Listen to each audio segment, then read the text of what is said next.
would please rise and recite the pledge. I pledge allegiance to the flag of the United States of America and to the republic for which it stands, one nation, under God, indivisible, with liberty and justice for all.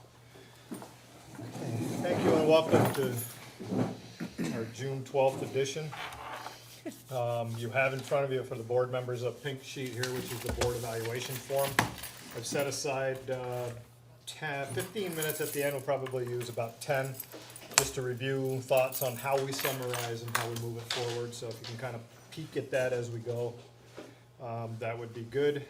I would like to start though with a couple of items that are not on the agenda for this evening, but very well warranted to do, as this is our last edition for the fiscal year 13. Jay, if you would. This is just a little comment about our departing superintendent that I put together, and I would just like to read this evening. Mary started her career at Winooski as a special educator at JFK Elementary in July 1997, a role that she held until July 1st, 2002, when she was appointed Director of Special Education and ELL. Mary held that position until June 2008, at which time she also assumed the duties as Assistant Superintendent. On February 1st, 2010, Mary assumed the role as the interim superintendent of schools, and from July 1st, 2010 until present, Mary has fulfilled that role full-time. This is the history of Mary Lundeen at the Winooski School District. What this does not say much about is Mary's courage, her grit, and quite frankly, her willingness to do whatever this school district has asked of her in the last 13 years. The historical information above does not speak to the unbelievable difficulties she has faced as part of leading one of the most challenging school districts in the entire state of Vermont. The truth is, folks, when I look at Mary Lundeen, I see qualities of some of the great women of history, women like Joan of Arc, Billie Jean King, or Lady Godiva. Of all the members of the current school board, I have worked with Mary the longest, and I can honestly say that it has been such a joy over the years to witness her growth, both as an administrator and probably more importantly, as a person. Mary is now leaving us and returning to her first educational love, which is special education. Mary, on behalf of the board, I'd like to thank you for all that you've done for the children of this school district, and wish you all the very best in all your future endeavors, whatever they may be. Thank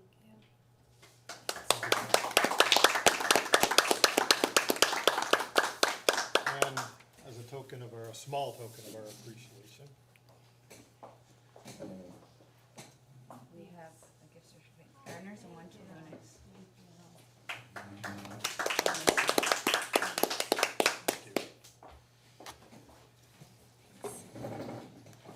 and to continue, I'd like to ask Leon if you might take a minute. So I'm going to have Catherine Helm stand up. And I'm only doing that because she doesn't want to. Well done. And she deserves some recognition. So it's been my privilege to work with Catherine this year. And I know this is, I believe, your 11th year in the district. During that time, you've held a number of positions. You've worked with what is now the Omni program. You've worked, I don't know all the positions you've worked. You've had a lot of different things that you've done in the last few years, working more with the administration, and now with me as the assistant principal at the middle school and high school. And some of the things that students recognize, Catherine cares deeply, has always cared deeply about the students, about the staff, has given herself wholeheartedly for the good of the school, seeking the best. And I appreciate all that you've done, supporting me, supporting the school. The other thing that we're going to miss, Catherine takes all kinds of pictures, and her board has been filled with pictures, and it's been good to be able to see that, and which is a testament to the importance of people to you. Thank you very much. On behalf of myself, I think also on the behalf of the school board, for all of your service. And I wish you all the best. Your journey ahead will be exciting, I'm sure, and look forward to hearing how it goes. Thank you. Thank you.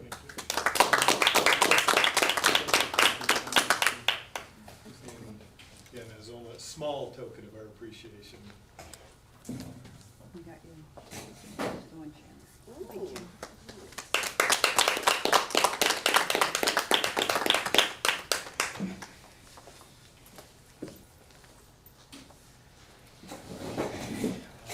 Just one other reminder that I found planted in front of me this evening. It says seniors on the front, only the graduation invitation. The senior class of Winooski High School announces commencement exercises Saturday afternoon, June 15th, 2013, at 1 o'clock. So please, if you would like a reserved seat, please call Miss Green in the office.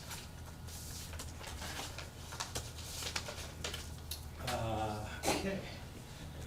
The only other item that I hadn't put on here was any items with the agenda itself. I had one other item I would like to add down below. I'm not sure exactly where it would fall under, but just to approve a quick press release on our recently concluded negotiations that I sent out earlier. It's a couple paragraphs. If you get a chance to read it between now and closer to the end of the meeting, we'll discuss. And I'd like to send that out, pop it on Front Porch Forum to start, and then send it to the Free Press after. We'll talk about that in a little bit. Item number 2, approval of the minutes from May 7 and 29. I'd accept a motion to approve the minutes, the 7th and the 29th. I move we approve the minutes from May 7th and May 29th respectively. Second. Second. Any discussion? Any items within? Okay, all those in favor of approval? Aye. Aye. Opposed? Okay. Next item falls under governance processes. My first attempt at working through what an annual agenda plan may look like. I had Sandy with the specific instructions that said anybody that is 50 or older needs to be able to read this without running to get their glasses, so that's why you have an 11 by 17 sheet in front of you. I took this and cobbled together 3 or 4 different examples that I had. One item that I do want to scratch, and I had obviously missed it in March, and obviously I'll change the dates across the top on the months, but in March, at the bottom, report on town meeting, that needs to be scratched. That's a different forum than what this is, so that I would just scratch. I would also like to add, after talking to Rebecca, the June, approve the food service contract and approve the MOU with the city. Add those in June. So that's the last month on here. Add them to where? I'll add them to the June on the far right. The months go across the top. Right. What are we gonna do in those meetings? So in June, Under. What- which- I hadn't, Consent I'm agenda assuming those would be approvals for consent now. agenda items. So, and those are annual things that we do that will pop in here, so. That's the food service you want? A food service and approve the MOU with the city, plowing, and I believe the SRO is in that MOU as well.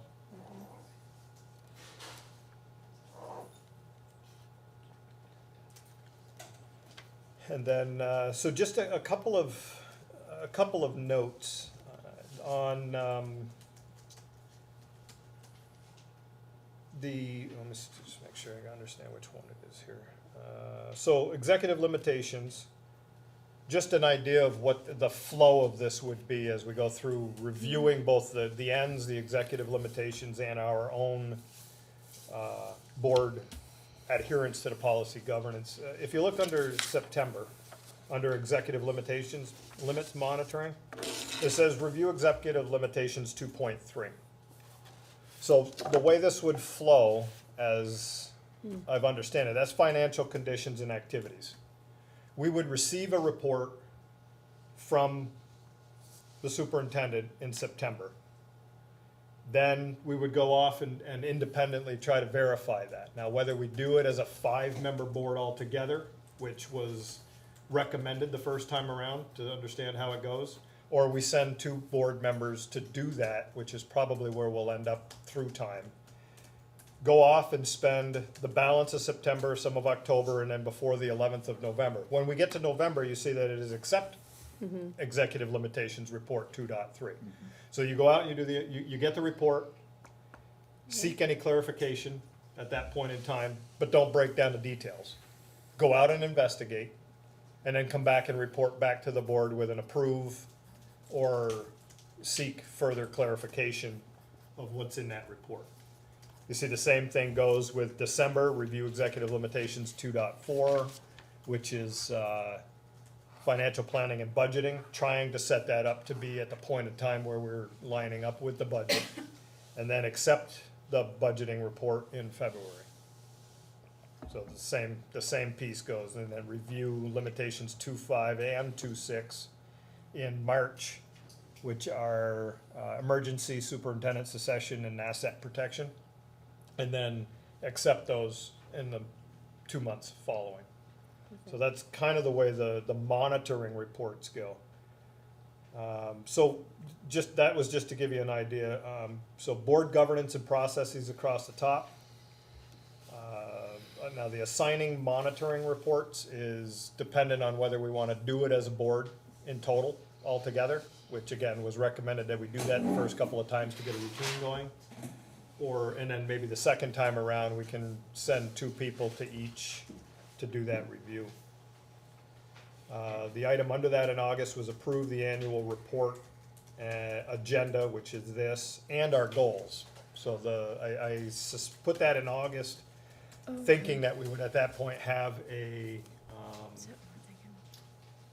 either a retreat or something in the August timeframe to get the goals laid out.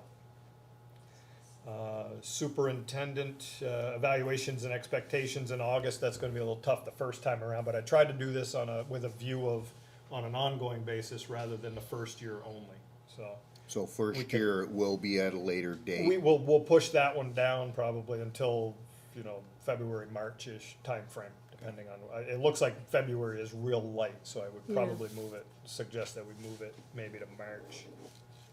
Or February, sorry, because that seems to be relatively light in that time frame. Does that one make sense, at least for the first review? Get the wheels off the ground I at like least. this. Such clarity.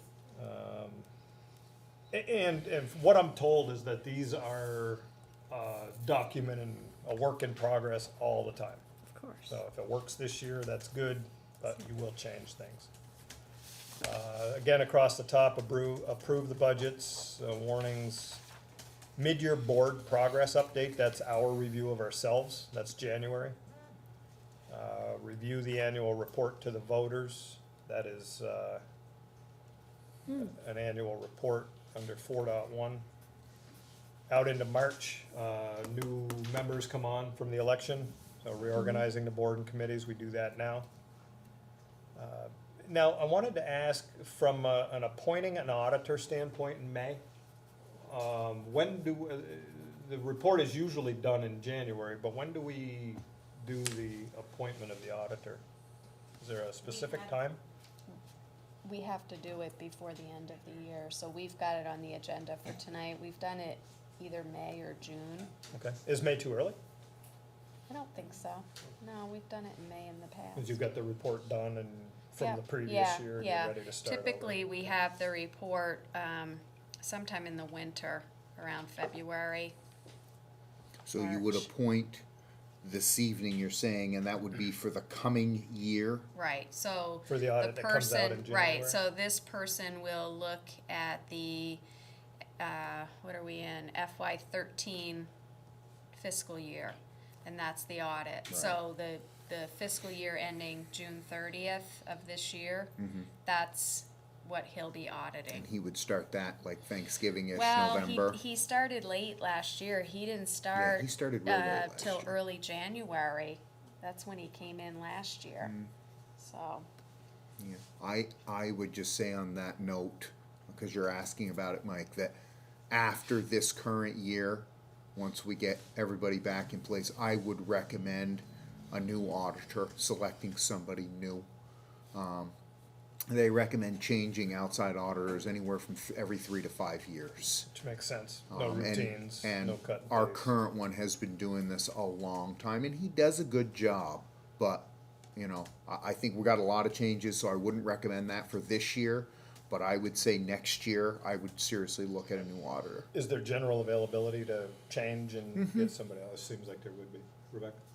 We would put out an RFP. Yeah, yeah. Next winter, yeah. and we draft one, put it out and Yeah. have a. And It's that's for next year's. yeah, and it's time. Okay, good.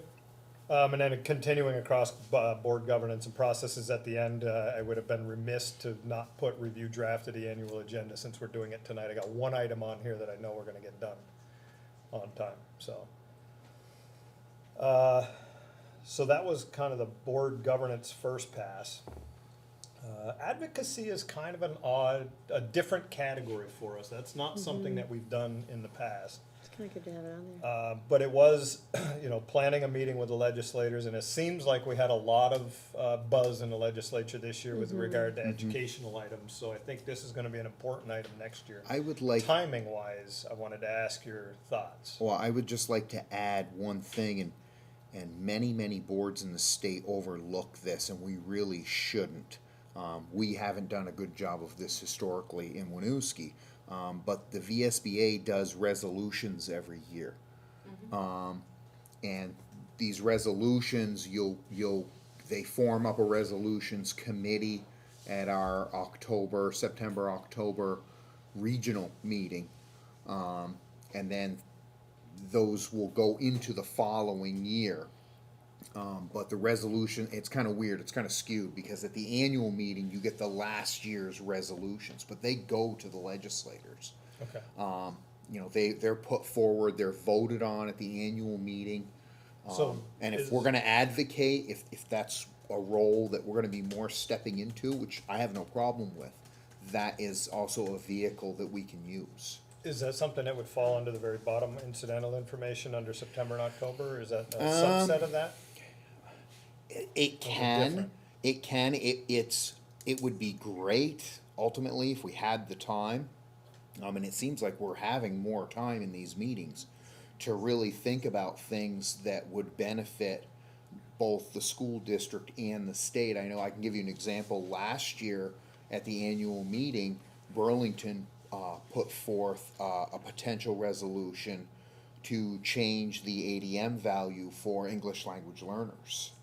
And it didn't have enough data behind it, so it ended up being tabled, and there was some discussion about that. But they have the right idea. There are things that we can advocate for the children in our school district that would carry some weight in the legislature with the entire VSBA behind it. Yeah. Oh, and so that would potentially go under advocacy, right? That's correct. Okay. How would you wanna try to gin up a thought and figure out where, in the policy, it would be easy to find some place to put it under. My thoughts would be this: in September or October, our regional boards are always asking for volunteers to be part of the resolutions committee.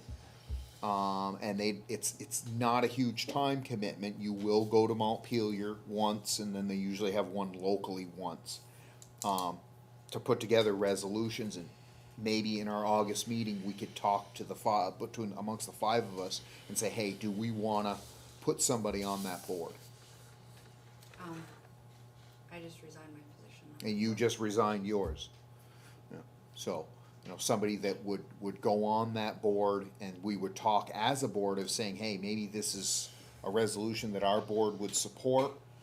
Our member would bring it to the state board, it would be written up, and then at the annual meeting, we would vote on it. And usually before the annual meeting, I like to go around and I'll beat the bushes a little bit, because I know lots of people, try to garner some support.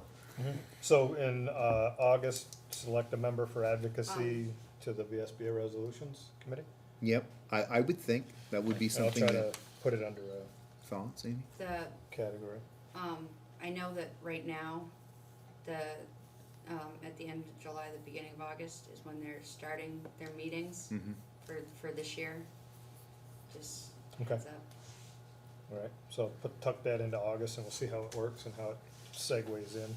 So a planned meeting with the legislators in December and then actually meeting, just see if they're available for February and have them come in and understand what's going on at that point in time. Now, the other legislative updates, we're just looking to the superintendent for updates on what they understand, what they've seen, what's being passed down through. So do that as the session finishes out. Community engagement, we'll fill that in as we go along, and then the ends monitoring will follow that one. I think in this point, we would actually have potentially, we'll talk about it in July community dinner, we'll get to that in a minute. So there's nothing right now in the community engagement or ends monitoring, but there's nothing to monitor for ends quite yet. But the community engagement is something we've gotta I would get really, head first into. not so much monitoring, but I would really, really like to have, at some point in the near future, an interpretation by the board of what community engagement means to us. So all five of us are on the same page of, as far as when we're getting out to the community, whether it's as a board, whether it's as individual members, whether it's going to community events, whether it's going to school events, whatever that is, I would like to get an interpretation of that. Because that policy is great, but I think we need to understand exactly what that means and what that This- requires of yep. us as a board. Yep, this is exactly the forum in which we need to do that, so. I would say that the next time we get together, that is what we wanna have that, we should spend a half hour at least having that discussion, so I will toss that on And I had one other thing, Mike, that I don't know if it plays into this or not, but it is part of our policy, and that's board member training.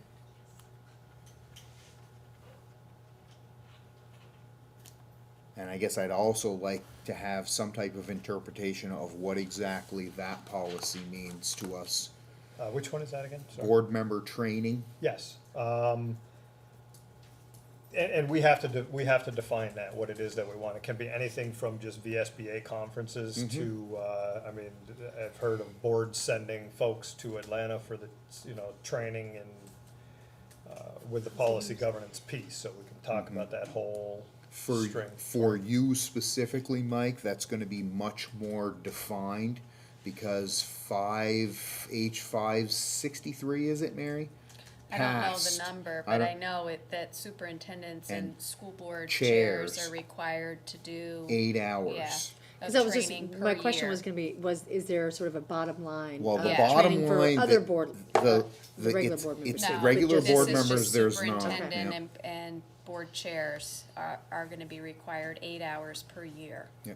So Or going that's, to be, so this is new? yeah, this is Okay. brand new, Yeah. just passed this year, so that will That's be great. effective Yeah. July 1st, correct? right, that's when all the new things go into place. So what exactly that's gonna look like for you, Mike, is, kinda, they're gonna have to resolve that, but I I think think what as a they'll do board- is they'll just decide, on what workshops will be joint for both school board chair and superintendent to attend together, and which ones will be separate, and they'll send that out. Because I know the VSBA right now has a policy governance quarterly get-together with those boards that have policy Right. governance in place Right. to Oh, that's discuss. It's a great. couple Yeah. hours once a quarter.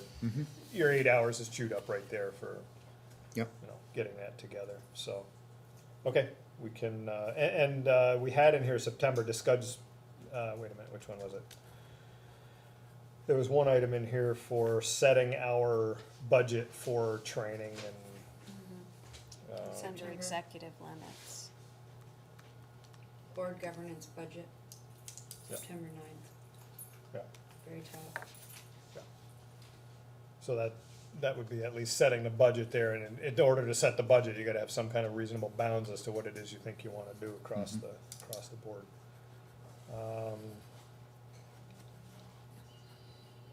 So So then meeting with, stepping down then to executive limits monitoring, we touched the bottom row in there. The top row, discussing the budget parameters and board's budget. Review all of the budgets in November, district budgets and timetables in December, and then meeting with the auditor is something that I haven't seen that we've done with the auditor themselves to this point. So that sets up a formal review of the findings.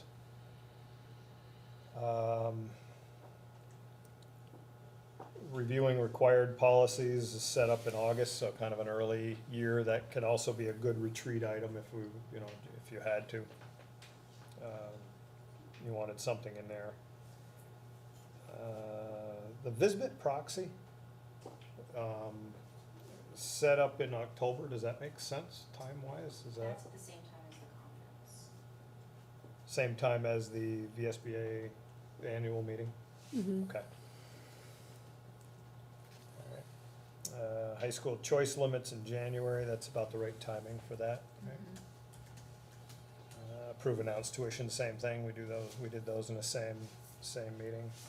And Then- both of those are constantly in flux, and probably will be for the next couple of years. Yeah, but at least that's a point in time where Oh, you can have absolutely. that discussion. April and May contracts, I think, We did March. that's for right, the we did move that professional. back. Yeah. And do slide the administrative back one also into April, probably would make Yeah. more sense. Yeah. right? Push everything back. Oop, oop. We have to do that this year, don't we? Oop, oop. Okay.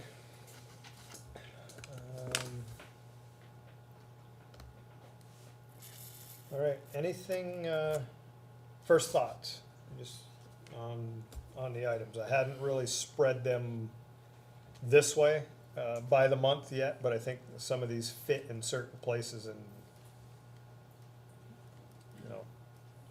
moving them doesn't make sense, but other thoughts? I think it would make sense to plan the staff appreciation back in April.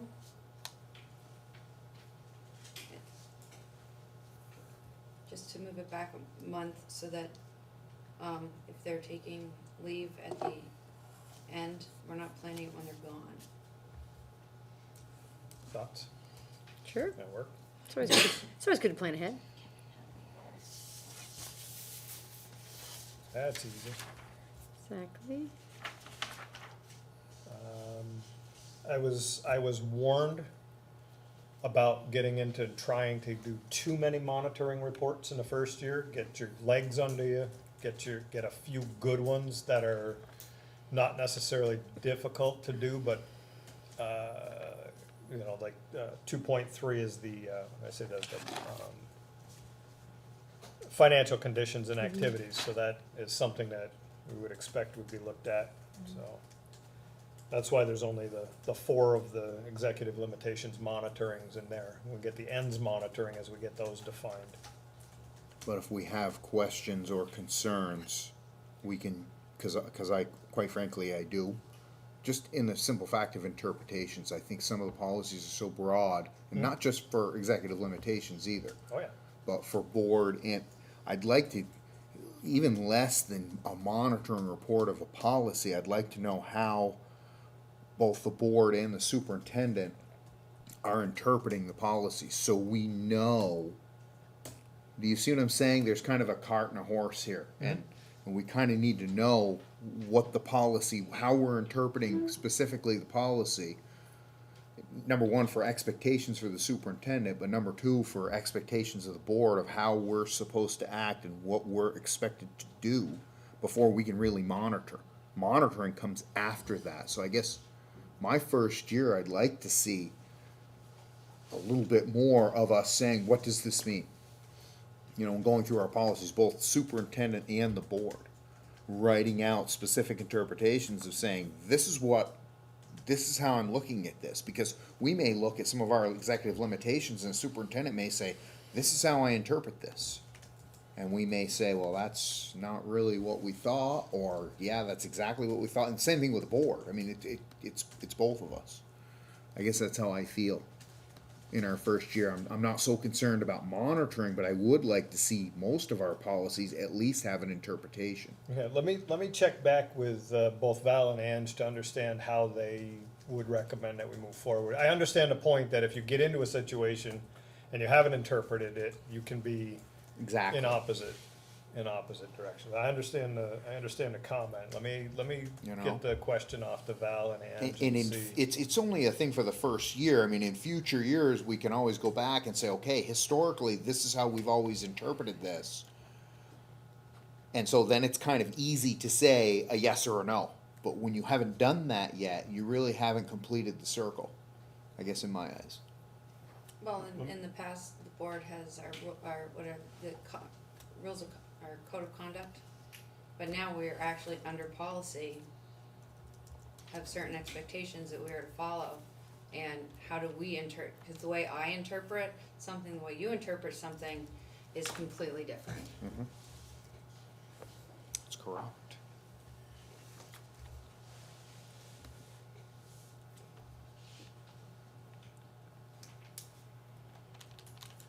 So do we have to have interpretations done and in place before we get to the monitoring phase? Is basically the question. If the answer is no, then I've got some specific instances that I will bring up at a future meeting that I'm gonna want some interpretations on. If you've got specific policies you would like to have And, done and first. specifics, and I even have specific situations where I can say, our policy says this, and this has happened. How do we interpret this? Where do we follow this? Now, that would fall under role play. We can certainly do that Okay, and get, maybe Ange to come up and kind of guide us through a role play with a specific situation. That would actually make sense from a training perspective, okay. right? I think that would be probably more active for all of us Mm-hmm. to do. So, are there specific ones you're leaning toward? Do you have something in mind right now Yeah, that I can ask I've- specifically to find an Yeah, I've example got of? it. There are a couple executive limitations, and there are a couple of what I've already spoken to most of them, like community engagement and our training. I think are both questions that need to be asked and specifically answered and expectations set. I think from a board training perspective, we just need to sit down and what is it that after we've been through what we've been through, what do we think we need for training? But we also need to know what's out there. You don't know what you don't know. So I think maybe that's one we can have Val come back and see if we can understand what training is actually available, or send us an email even to understand what training is available. Then we can pick and choose for existing board members and new board members, because there's gonna be a different training path for new board members Yeah. than there is gonna be for existing. Not that we know everything there is, but we've lived hard for the last, 4 or 5 months trying to figure some of this out, so. Maybe there's both of those paths. So I'll, in the same email, I'll ask about board training,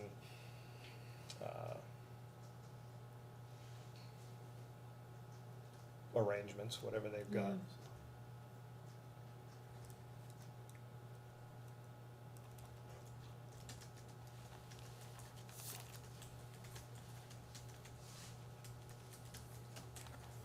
Okay. All right, anything else with the calendar itself? Again, it's gonna be a document that is gonna flow as we go through the months and over the years. Does it work? Does it not work? If it doesn't work, why not? And how do we fix it? That'll be a general discussion, so. I'll work to set up, our next discussion is gonna determine whether July is in here or not. We'll have that discussion in a second. All right, anything else with, respect to the agenda itself? I'll make those changes. I'll send the file back out to at least capture what we have talked about. And I'll get, a couple questions off to both Val and Ange to see where we go. Good, thank you. All right. So item 4 under global governance and management connection, we've talked about the possibility of a July meeting and or an August retreat. I'd like to open up a discussion on thoughts from you guys on, do we meet in July? And do we set up a August retreat? I think what we need to talk about this summer at some point is goals. Where are we gonna end up with community engagement, training, and set ourselves some very specific goals. Whether we do that in July or August, I'm open for discussion. Amy? I know you're, but, What? I said, I know you're, I still think we have the regular July meeting that we, that second Wednesday of the month, on the 10th. Because, I know that the new superintendent is not available on the 17th, and to move it to the 1st is right before the 4th of July, Right, we already yeah, decided no. that was not gonna work. yeah, that won't work. So, if we hold it at the same, the same second Wednesday, then I believe it's on the 10th. And it gives the superintendent kind of a chance to get his, stick his toe in the water before, hey, guess what? We're having a retreat. Yeah. Mhm. I think if I was coming in new, I would want that. It would give me an opportunity to kinda just go through a board meeting before being in a retreat. Okay. Makes sense. And so, I mean, both comments suggested a retreat in August too, to set Yeah, I goals think you with can absolutely do think both. others. Yeah, I think, that way, if you have any outstanding business, any hires over the summer, I know, Bills. or bills. Food service. Right. Yeah, just last minute things, you can take care of those in July. Okay. Yeah, makes sense to me. Tori? Sure. Okay.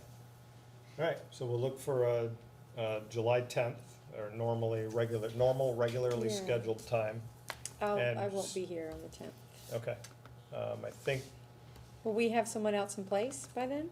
No, no, we'll, So that'll just be You the can, 3 of you. that, You can probably have that person take their oath at night if, I I'm was- still here. oh, you're yeah, still yeah, here. yeah, she'll be here she'll be okay. here for that Oh, one, I thought I read so, it was June 20th. Okay, No, or June it's 30th. July 15th. oh, July 15th, Oh, okay. fantastic. so what I would, Sorry, Excellent. Amy. Wasn't it in the, anyway, the district news, it said. You June know, I know, 20th. I'm sorry, but I No, thought it you was- guys liked me. it was up in the Now we're just air, kinda, It's just the dates are getting messed up. it was up in the air Okay. until like yesterday, right? I mean, sent it kinda out got an email. nailed it down. Oh, you didn't get the email, I saw the district Okay, news. so It said Amy June will be 30th. I was here like, for the whoa. July Yeah. 10th board Oh, meeting. Do I have to check Oh. email to get email?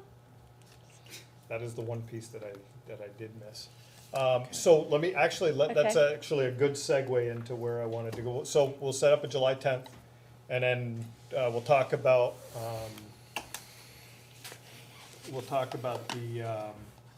I think that's actually a good time to have the discussion of the community engagement, because we're looking to try to do a community dinner in July if we can, to start that discussion. And maybe we could talk about the board training also at that point, but moreover, what do we want to get out of the retreat too? Yeah, That'll be, that's those will be the three items we have. So that's actually a good segue into another discussion. I don't know, is it fair to have a discussion about how we solicit letters for the open position we're gonna have I after guess July you- 15th? Is I that, guess this you a might good wanna time to read my do that? letter then, Yeah. for the record. If you're doing that in the middle of a meeting, though, we probably should just make sure that we're adjusting the rules here by consensus, that we're all, once the meeting gets going, Robert's rules is really clear that we Okay. changes in the agenda, which is fine, because all the board's here, but, we've, Yeah, Jason here. right, so, Okay. So I'd like to read Amy's letter to the board. Yep. And then have a brief discussion on where that leaves us and where that moves us. So, as Amy alluded to in her June newsletter, she has some things changing, and so the letter that got sent, it says, "Dear Michael DeCaro and members of the Winooski School Board, I've enjoyed my time on the Winooski School Board a great deal, and have always held the children and the district's interests first and foremost in every decision I've made. I've had the opportunity to participate on the Partnership for Change steering and executive committees and found the work they are doing to be innovative and exciting. I see great things resulting from this partnership for the district. We instituted policy governance, and I participated in the hiring of our new superintendent for 2013 through 15. I wish him the best of luck. It is with tremendous sadness that I announce my resignation effective 15 July 2013. It has been a great honor serving the citizens of Winooski for the past 16 months, and I will miss my position and all of you very much, but my life has taken me in a new direction. I'll be moving out of state to pursue my personal and educational goals.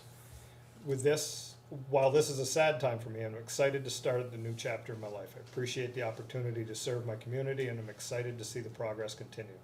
Thank you for this experience. Sincerely, Amy Boer. Well, first, we thank you for your 16 months and wish you the best.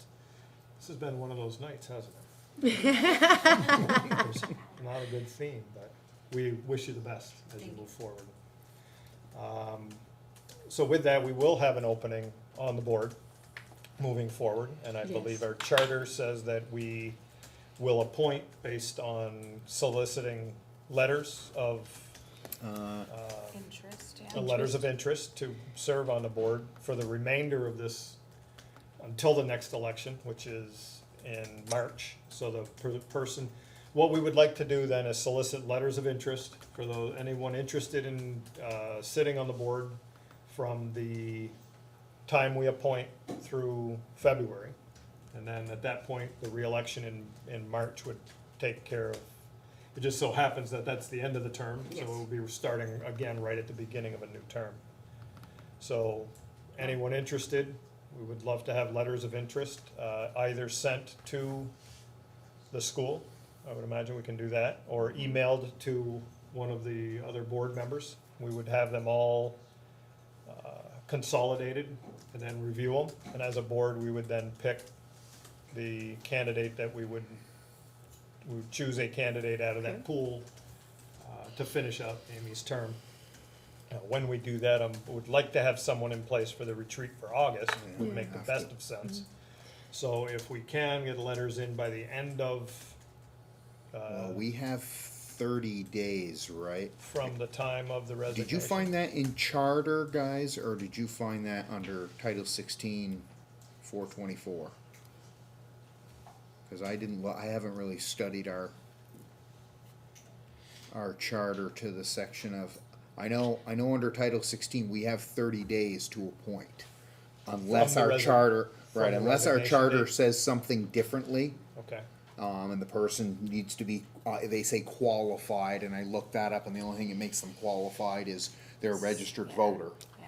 So it has to be somebody And who's a it's- registered yeah, voter. okay, that takes care of all the other requirements. then, too, Correct. right? Okay. So I think then if we put the cutoff date for letters of interest on, what, July I would think. 15th, gives us a month.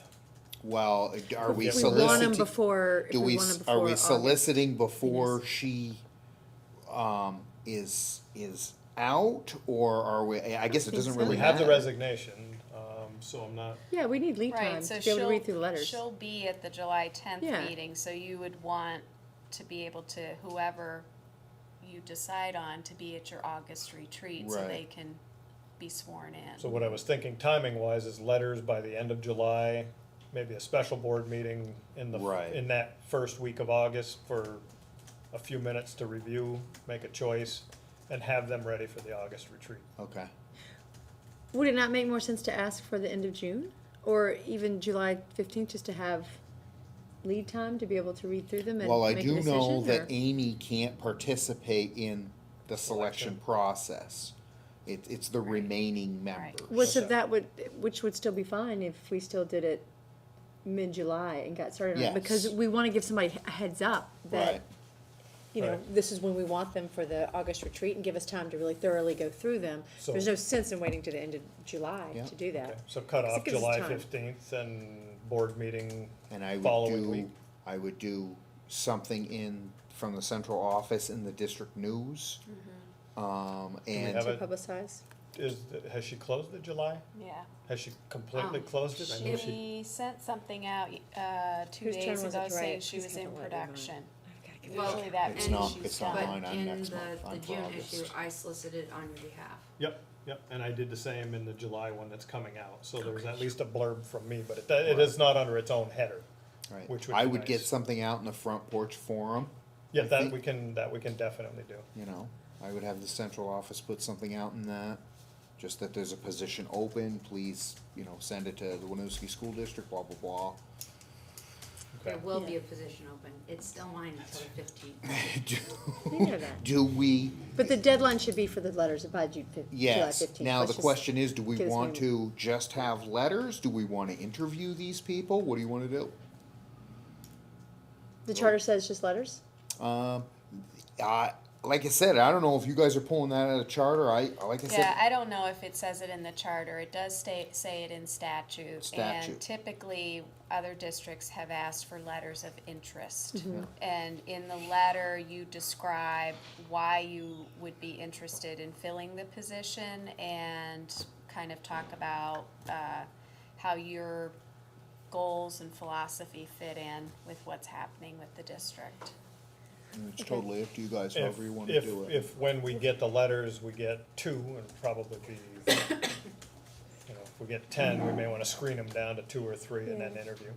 So we do have the right to do an interview, like if we have like two that we're, you know, like. Yeah, We I'll- probably have to research I know, it we have to just look to at the see, charter. I I would haven't just ask that heard question, 'cause I know yet. under- Ask Nicole. Yeah, We're having a discussion, Jim, I'll pull you in, where Amy is resigning as of July 15th. And you've been through that when you were on the board, right? Did you interview candidates? You did. We put a thing out saying if you're interested, submit a resume to the superintendent, she sent them to us, and then we set up interviews, and then we met in an executive session and chose one. Okay. Sounds like it would be the best way to do it. I would think, I would just verify that legally, Mary, you know what I'm saying? And then can we send something out front porch form after we find with a July 15th deadline? Yep. And, Just don't copy me on them.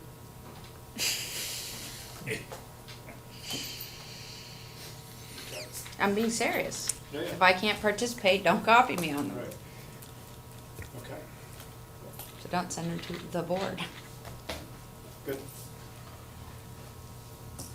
Okay, anything, so July 10th on, we'll discuss, community engagement, board training, at least to get started, and, start the August retreat discussion and timing. Okay, 4B, request the use surplus fiscal year 13 DEAB funds for a 1-year only teacher, Mary? I don't have, my computer's up there, so I can't, Yeah, okay. pull that up. Yep. But basically, we had some, extra funding from special education, and this past winter, Robin had asked if she could have permission to hire a 1-year only special ed teacher to reduce caseload numbers and really, help to develop programs for children with intense needs. We were not able to fill that position this year. When we went out in the winter, there was a limited number of candidates. So we again have this surplus from the Idea B, which is special ed funds, and you can carry that over to the next fiscal year. So we would like to be able to hire a 1-year only special ed teacher for those same reasons. To reduce some of the caseload numbers, which are getting up around 18, and to really free someone up to be able to pay more attention to developing programs for kids with intense needs and to build capacity, to train the paras and to do some of that work that is sometimes hard to do when your caseload is so high. So that's in a monitoring report, because again, that's outside of executive limitations, spending any surplus, and we want to continue with our maintenance of standards, so we don't want to be giving any money back, any special ed funding back. Yep. And the funds that are left over will take care of the contract for the year? Yes, contract and benefits. Yep. Yep. Okay. it is my pleasure to vote to use the surplus FY13 Idea B funds for a one-year special education teacher. And it is my pleasure to second that. Okay, any other discussion? All right, all those in favor, aye? Aye. Opposed? Okay, good. You're very welcome. No, thank you. So, ends development here then, had set 25 minutes aside here for this, but with Mary having her view, I think that this will actually be shorter, a bit briefer a discussion at this point. But the June community dinner time was already taken, so we were not able to get into that to have a discussion on ends. Looking at July, and I think Tori, there was some communication with Kate. Can you update us on where that? Yeah, she's just, Kate Nugent from the Winooski Coalition has just given us their sort of system of how they run these. They don't run them through that organization in July and August, but we're more than welcome to give it a go on our own, just sort of engage the community in helping us with the ends policy. So it's kind of up to us if that's what we want to do for the August, or for July. For July.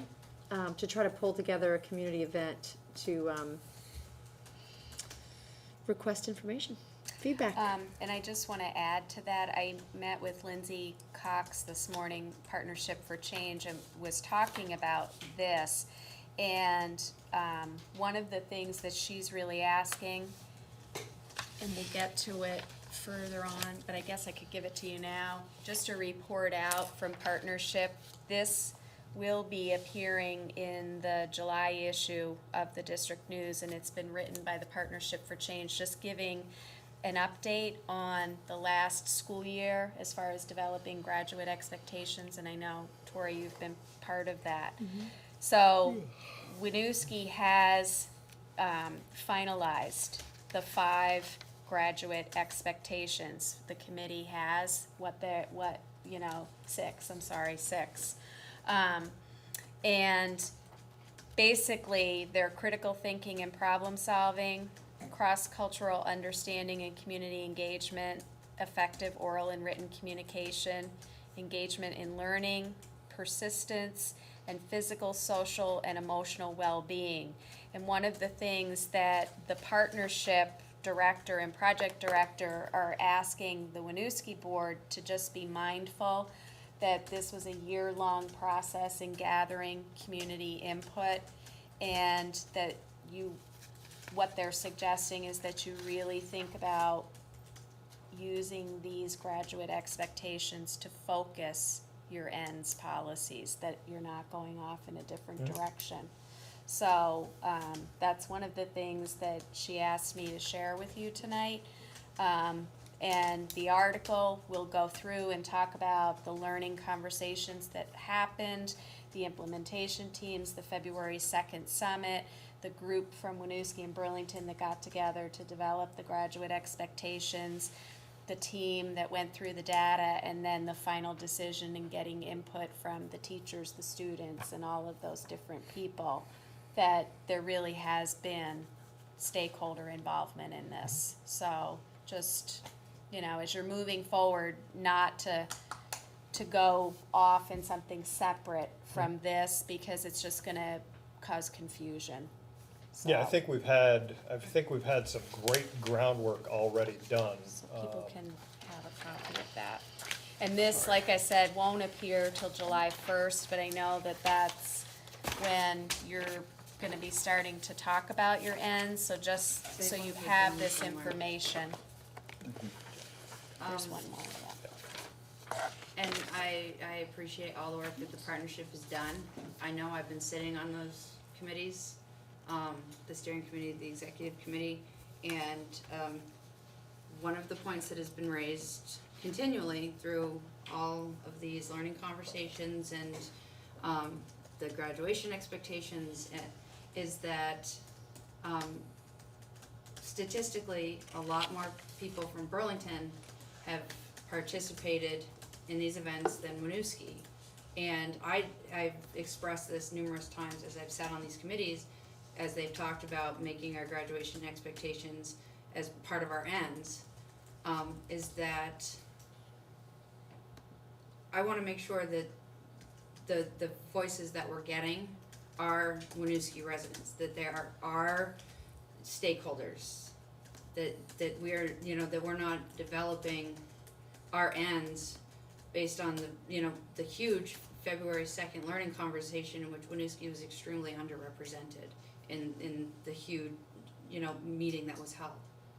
I mean, I love that we So- have these graduation expectations, but as a board, we need to engage the community separate from the partnership. I understand this is great, groundwork that they've laid, but as a board, we need to engage with them to understand what they want from us.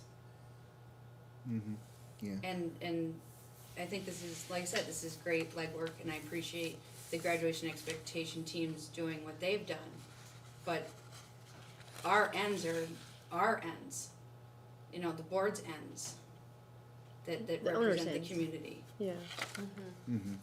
Yeah, and the- So when you start talking teachers, that you're blurring those lines. Well, it's not just teachers, so, I think what she was saying is that they've really reached out to try and get feedback from all the different people. Right, And I guess, but again, that's a conversation, this is just food for thought, but I think because of the grant, this work cannot be lost. Well, Or I think else that- the future of the grant Right. could be at stake, so I think we just have Well, to and keep the- this at And the the forefront. and the partner, to kind of sail down the middle of the road on this, the data does support Amy. And the partnership itself is concerned about stakeholder input. And the evidence of that is there's somewhere right around a $70,000 to $80,000 chunk of money that's gonna go out towards community and parental engagement, to try to pull in some more stakeholders. We're talking Because- stakeholders or owners? Well, probably, I would think owners, because it's gonna go out mostly to parents and community members. It's not gonna be focused so much at staff members. And that's the partnership's implementation team saying that this work needs to be done. Foundationally, I think these things are solid. The GE teams, and correct me if I'm wrong, Tori, they're still gonna be going on for another year or so. So there's more work This to is be. just habits and dispositions. Right, It's so, not academic. I We got a think long way there's to go. foundational stuff in here. I think there's things from the standards that are gonna have to try to find their way into the ends. I've had one of the learning conversations to gather some of this data, and parents and community members who, at my learning conversation, they were pretty much, other than one teacher that showed up, they were all owners. And they had a lot to say about college and career readiness, which I think is gonna have to find its way in here. So I don't think you can get too much input, and hopefully when we get that input, it will reaffirm what this is saying. And if it doesn't, then we need to dig deeper. And figure out exactly what the community wants. If we're hearing different things, Tori? In envisioning this dinner, I was envisioning this being on the table because the way this was shaped was based on all the input, and then allowing the conversation to sort of flow from there. And I think that the question that you have on the agenda is, do we want a facilitator for this? And I think absolutely, because I think we need to figure out what is it that we're actually asking for, and in what structure are we gathering that information, based on what. And I think that this is sort of a foundation, as a jumpstart to the conversation because of the work that the owners have already done in this work.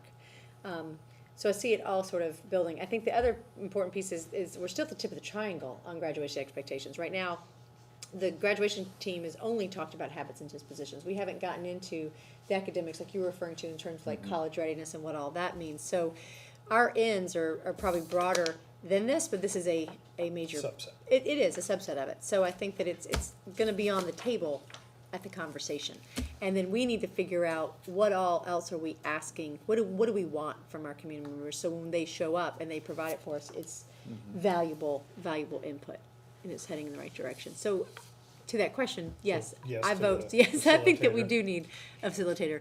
Group work is only as good as the facilitator sometimes. You can kind of get a Right. little, Keep a Yeah, crowd exactly. focused, right? I would request that we use a facilitator not associated with the partnership. oh, sure, there's great Yep, that's- facilitators out there in the world. Yep, who would,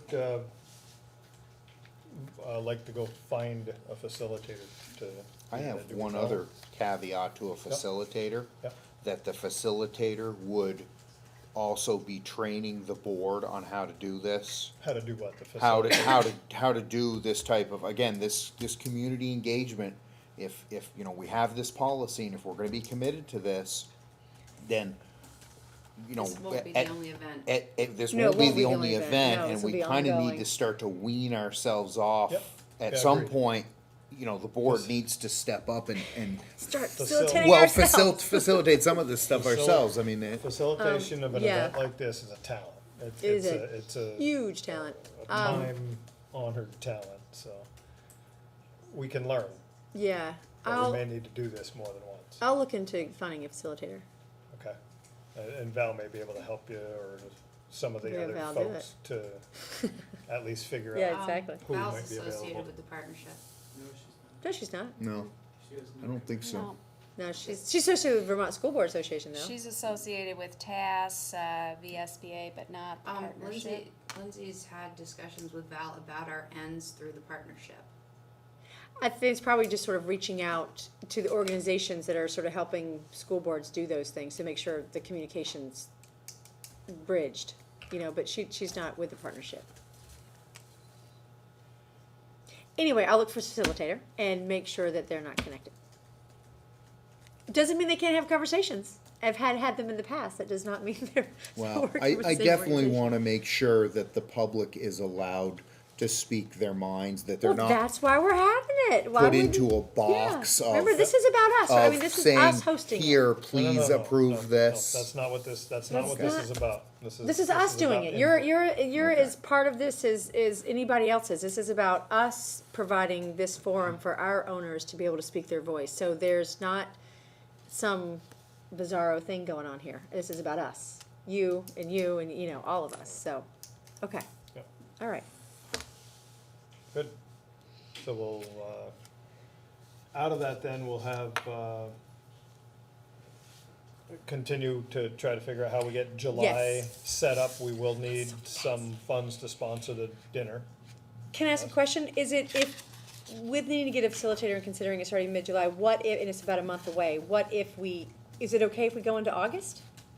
With the dinner? Yeah. To do the dinner? I was Yeah. hoping that we would have, and the answer I think is okay, but I was hoping we would have an output of this to discuss at the retreat. Exactly. To try to lay out, you know, a first pass of a mission, some ends that we can define a little bit better. and But still, July continue to mold. 31st is not too late. It is not, Okay. no, that'll still work. I'd rather Okay. do it right than fast. So, Nice quote. if possible. Facilitator. Okay, I'm on it. And whatever you need to do to, I mean, if we really need to beat the Do is one. to delegate. Once you get a date, I mean, I'm willing Yeah. to help you with people and Yeah. stuff, but once you get a date, we'll really beat the bushes and let's Yeah. get the public, you know. And I think we also have to have other forums besides just having to show up. Like, we need to make sure we're broad about how we're asking for input. Yep. And then it's just the first of many. Yep. Yeah, Okay. yeah, good. Okay. All right, thank you, great discussion. Community engagement, public comment. Okay. On to item 7, executive limitations. Mary, calendar 2.0. Okay, so hopefully the password didn't time out on that. Yeah, after all that, right?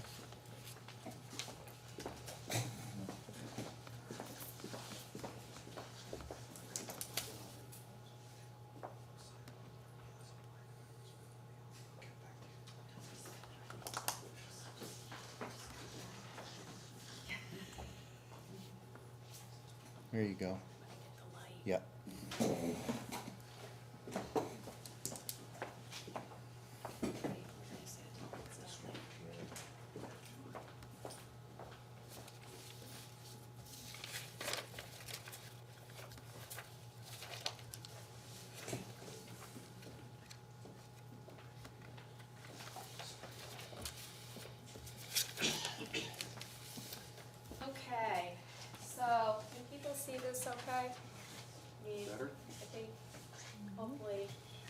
to show you, this is before I start the presentation, this is a blog that's been created for the region. And I'm gonna give people the website address so you can start accessing this. It's schoolcalendar2.blogspot.com. And so this website was created by the Champlain Valley Superintendent's Group to help people with the conversation that'll be taking place over the summer and into the fall around calendar 2.0. And if you look at this blog site, Mary, can you give that address one more time? sure, it's school calendar 2, the number 2, .blogspot.com.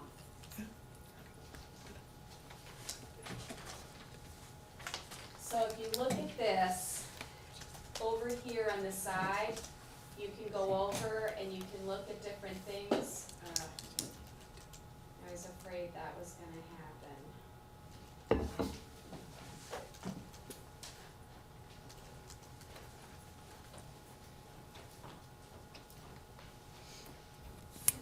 Mary Provost. Oh, It's an old one.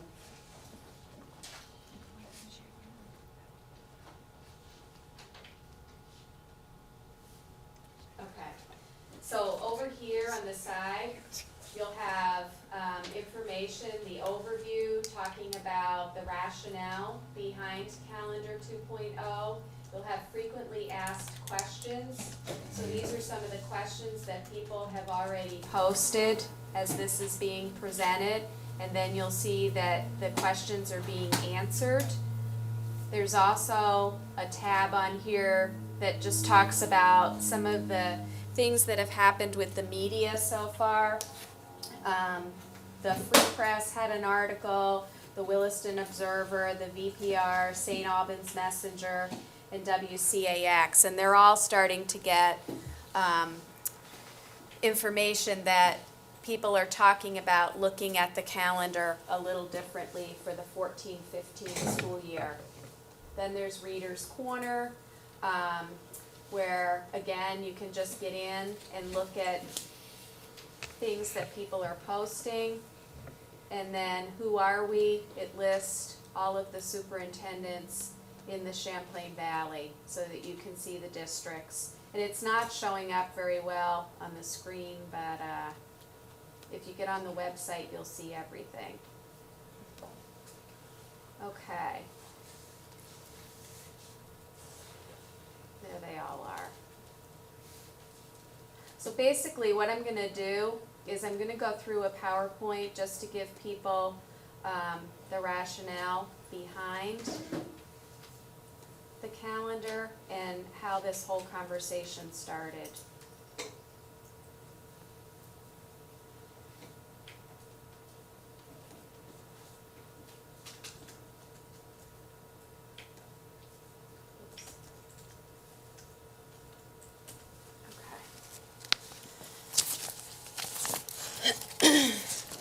So basically, in 2010, the Champlain Valley Superintendent's Group started to talk about 21st century learning and all of the graduate expectations that people have been talking about, partnership for change, and then the presentation that I made to you in November where I was talking about that Vermont quality education, and the VSBA sent out packets to everybody with the bumper stickers about how we really need to change the way we're delivering education in our schools, that the one-size-fits-all model no longer works. That we really need to be thinking about learning being 24/7, that it needs to expand outside the walls of the classroom, it needs to be student-centered, it needs to be proficiency-based. So all of those conversations were happening, and one of the things that people really started to talk about was the calendar, the current calendar that we have really limits some of those opportunities that we've been talking about. So internships, hands-on learning, personalized learning plans. And a small group of superintendents were charged with getting together and thinking about how can you change the calendar but continue to keep 175 student days and stay within negotiated agreements. So take a baby step, not make it this drastic year-round calendar, but let's take a baby step and think about how can we start to change the way people are thinking about the school calendar. So that's where this whole idea came from. Hopefully this is not going to be a problem, the whole PowerPoint with this thing timing out. Have to flip the pages faster, that's all. Yeah, it's access denied again.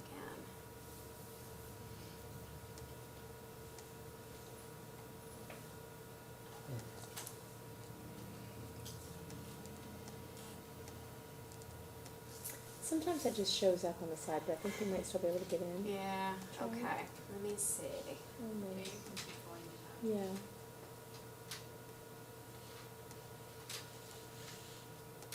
So how do I flip to the next slide if this is here? Here. How do you?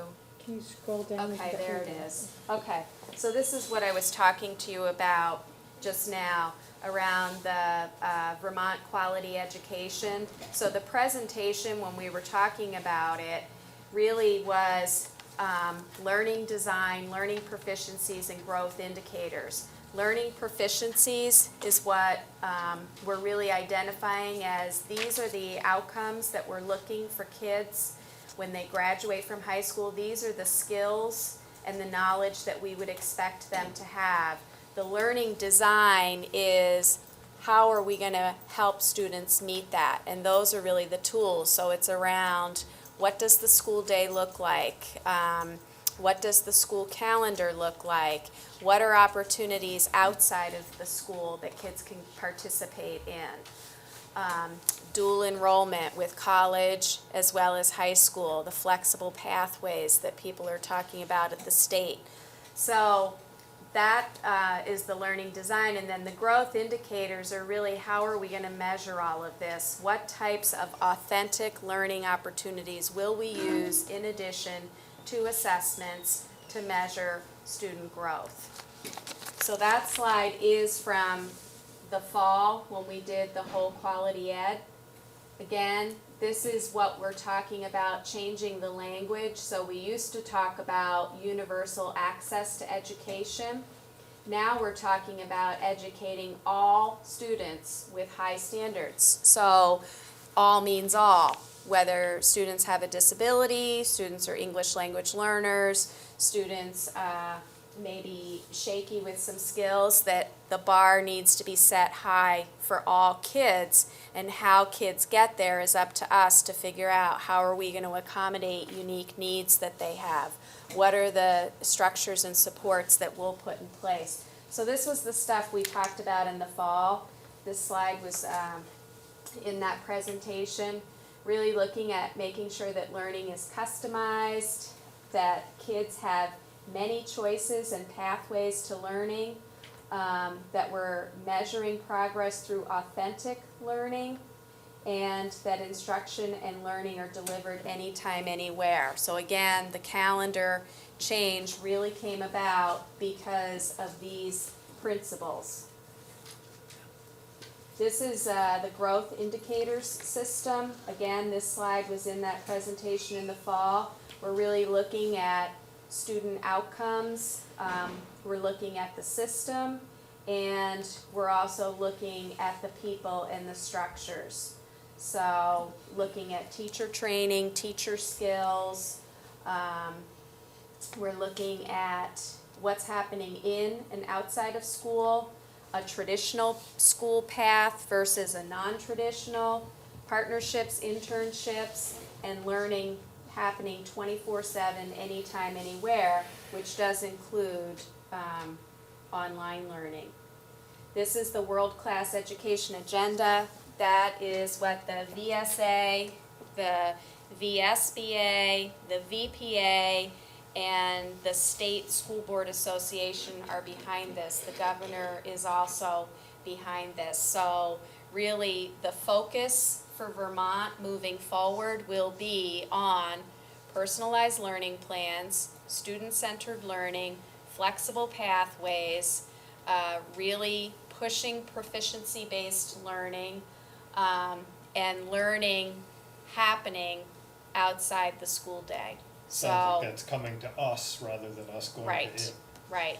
So when you, we talked about this in the fall too, when I did this presentation, but I think one of the things that, what we keep realizing, Winooski and Burlington, is a lot of the stuff that we have been spending the last 2 years talking about with Partnership for Change, everyone else is now moving in the same direction. So we're ahead of where other people are, but I think Vermont as a state, you will see that we'll all end up there, within the next 5 to 10 years, probably sooner than that, but. So the 5 points on the calendar agenda is really thinking about every student being successful. And we know from brain research that not all kids learn the same way or learn things at the same time. We're all individuals with unique needs and learning styles. So some students need longer than others to master things. Some kids learn better doing hands-on versus reading from a book. Some kids do better when they can get out in the field and actually demonstrate their learning through an internship or through a tech program. So I think it's really thinking about every single student has the desire to be successful. And that's our goal, that we want to help each person reach their potential. And really thinking about how we deliver education is important, so the calendar would support that. Just really thinking about supporting a new vision for teaching and learning. Teachers need more time to work together collaboratively, to sit down, to look at data, to talk about data, to plan instruction, to talk about some of these graduate expectations and proficiency-based learning, to look at how do you develop a student, or how do you develop a personalized learning plan. They need that time. We also need time to really engage and support families and communities. So looking at partnering with our businesses, our families, our communities, and helping our students to contribute and be good citizens. Delivering and using world-class technology, again, a real big piece. And I think the Partnership for Change has really helped Winooski School District move forward with that. We know this year we had the one-to-one rollout that was successful with our 9th and 10th graders. That initiative is continuing next year, and we are also looking at the middle school.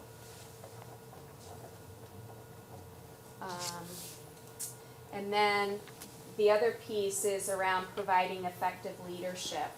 So really looking at more ways for leaders in the state to have time to work together and collaborate and really move all of this work forward at the state level. So this is some of the stuff I already talked about. I won't go through this again, but really, what does success for every student mean? And we talked about the personalized learning plan, the partnerships, and making sure that kids have access to relevant learning, not just inside the school, but outside the school. So, this is really the premise behind the whole calendar shift, that we're really going to focus on student learning and achievement. We want to minimize summer regression, and I think one of the things that most teachers will agree upon is when students leave in June, so our students are finished Friday, June 14th, they'll be at a spot, but when they come back in August, they're not gonna be at that same place. They will have lost a little bit of ground over the summer. And typically, the way most curriculums are built is there is 6 weeks of review built into a curriculum. And for students with disabilities and English language learners, regression can sometimes be significant over that long 11, 12-week summer break. And I think what people have really been talking about, just as we think about all the research coming in around brains and how they grow and develop, is you have to keep the momentum going. And you also need to build in time for people to be able to process and synthesize the information, but that doesn't mean it has to be these 11-week breaks. So that was one of the things that we talked about. We really talked about making sure that we're maximizing the 175 student days. A lot of schools in the Champlain Valley have 175, Winooski has 177, so we have 2 extra student days. But if you look at the typical calendar now, sometimes you'll see, like, if you really look at Thanksgiving week in November, sometimes kids go to school Monday, Tuesday, and they have Wednesday, Thursday, Friday off. And it kind of breaks the rhythm. So you go to school for 2 days, you have 5 off, you come back. Are those 2 days, Monday, Tuesday, really days where you can say some really good learning happened, or are kids starting to think about vacation? Is that pace continuing, or are people backing off a little? And so we really started to think about that and said, what we need to do is be more intentional when we're thinking about breaks. And if there's going to be a break, it should be a full week break, not 3 days here, 2 off, 2 days here, 3 off. That it's too choppy, and it really does upset the rhythm in learning. You'll see this when you get onto the website, the term intercessions, and people are asking, well, what does that mean? And I'm going to show you a side-by-side comparison of the current calendar and the proposed 2.0, and you will see there's minimal change. It's just the chunking that's a little different for the intercessions. So in intercession, we haven't clearly defined that work will be done in the fall, but some of the ideas would be that some of those breaks, those chunks of time when school would not be in session, would be used for kids that, and we typically talk about this when we're even looking at kneecap scores. There are some kids that are almost there. They're just a little shaky, and with a little more support, they could have been proficient.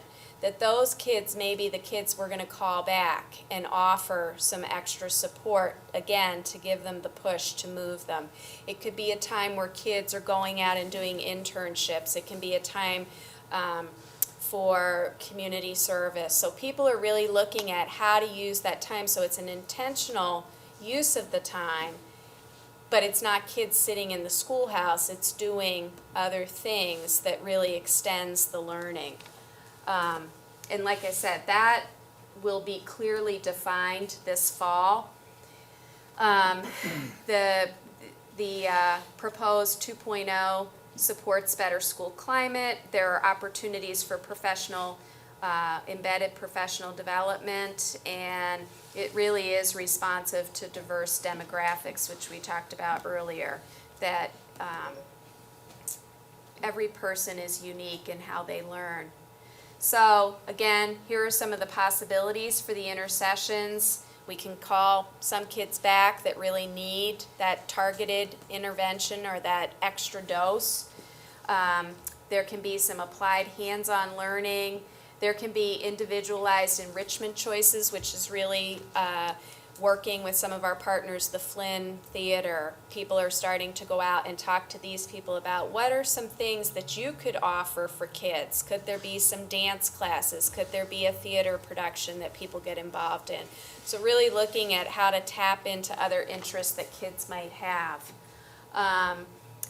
What we talked about earlier, that we're really looking at making sure that we keep the rhythm going and that there's built-in time for teachers and for students to really reflect on some of the learning that's happening.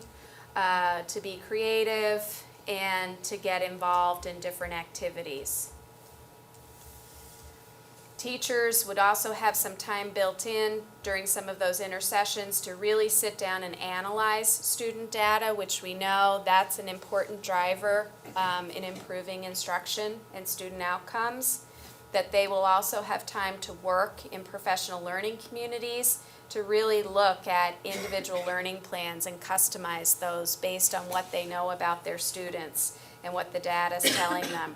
Creating partnerships, really looking at the Common Core standards, the new generation science standards. People need time in the region to work together so that we're all not trying to recreate the wheel and doing the work on our own in silos, that we have regional time to sit down and get on the same page so that if a student lives in Winooski and moves to Milton, we're all kind of moving in the same direction with the same goals and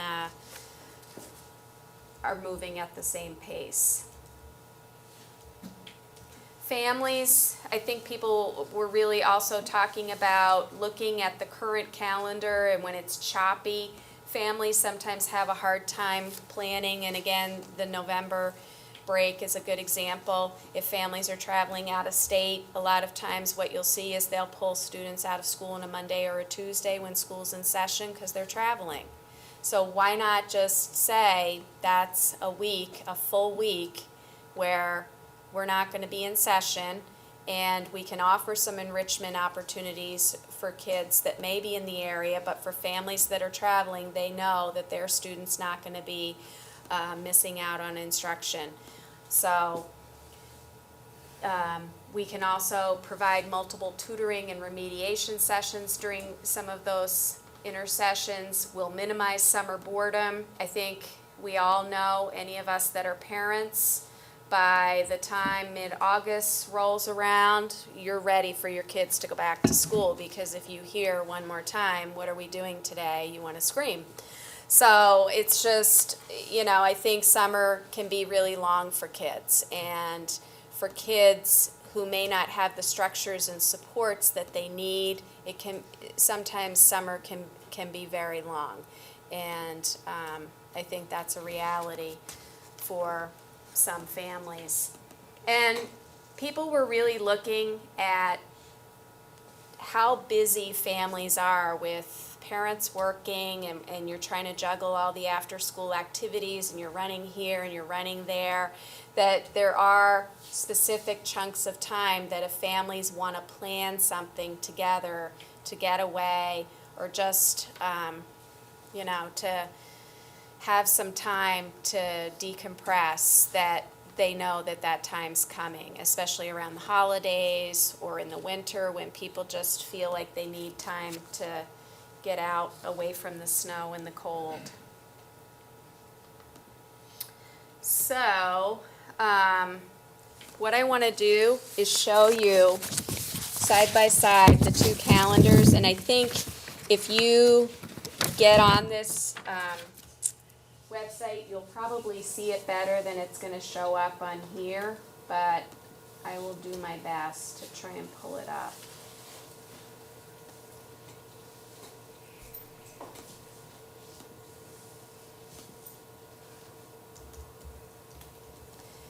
So just thinking about the fall, some of the things that are being proposed is in the fall, there are going to be regional opportunity meetings. The dates have not been determined yet, but there'll be a lot of publicity around this.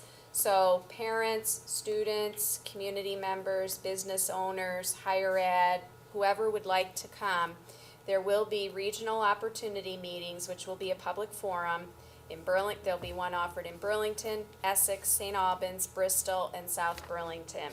And it will be facilitated, and it's really going to help people, again, going through the presentation so people understand the thinking behind the calendar, showing the comparison of the two calendars, hearing from some of the community partners about what they're going to be able to do to help support kids and families during the intercessions.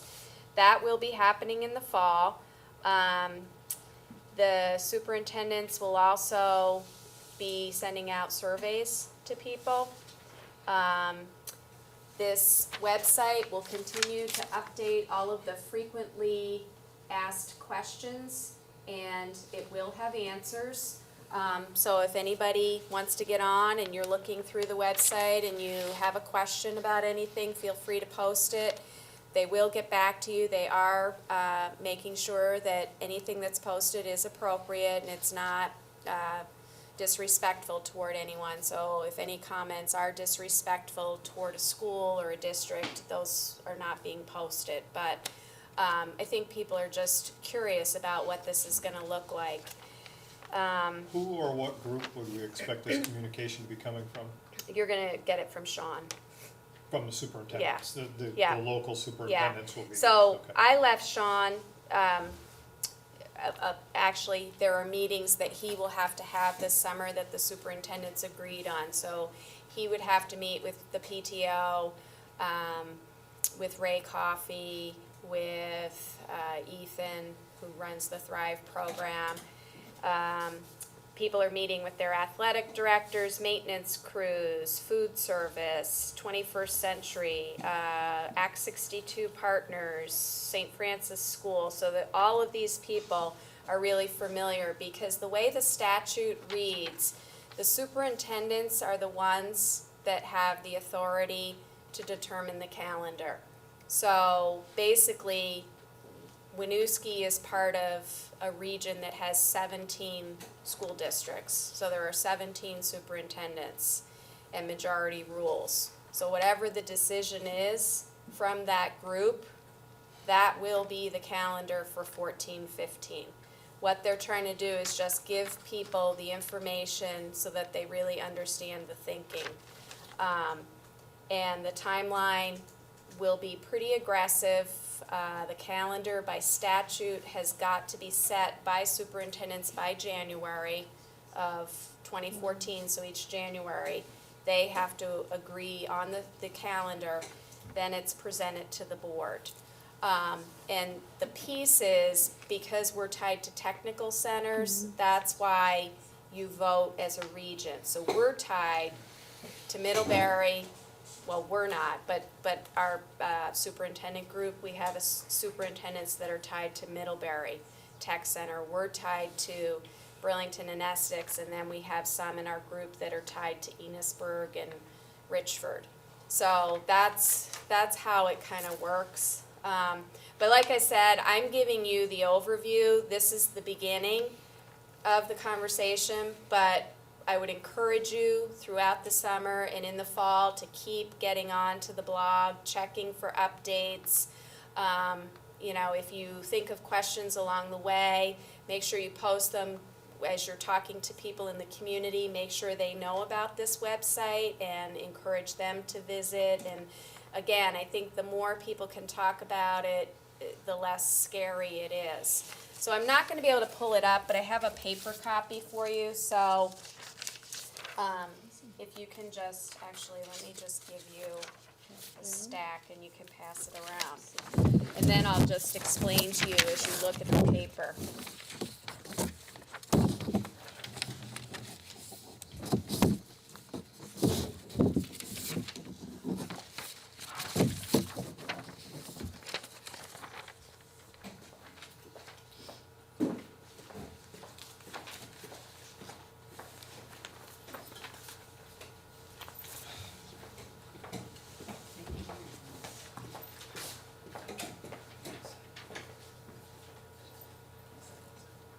Do you have all of July off? So if you look at the paper copy, there's some extras if you guys want to share. If you look at August, so you can see August 20th has 2 stars. That would be the first student day. So technically, the way our calendar works now, kids would be coming back the 27th, which would be the following week. So vacation's being shortened in August a week. So they're coming back August 20th. And then you go to September, there's really not much different there. They get Labor Day off like we do now. Go to October. What used to happen in October is if you look at the 16th and 17th, that used to be the Vermont NEA conference days, and we used to have kids have those 2 days off.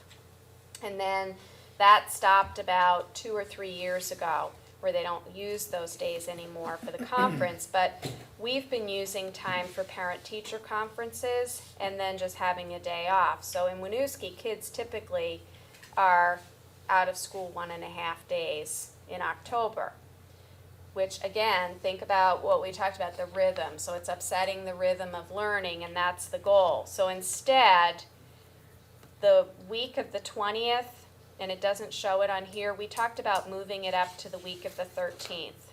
The kids would have that full week off where they would be called back for some tutoring for intercession time. There would be a parent-teacher conference time scheduled in during that week so that teachers have the opportunity to meet with parents early on. And there may be some regional professional development time that's occurring for the teachers. Then you go into November, Thanksgiving week.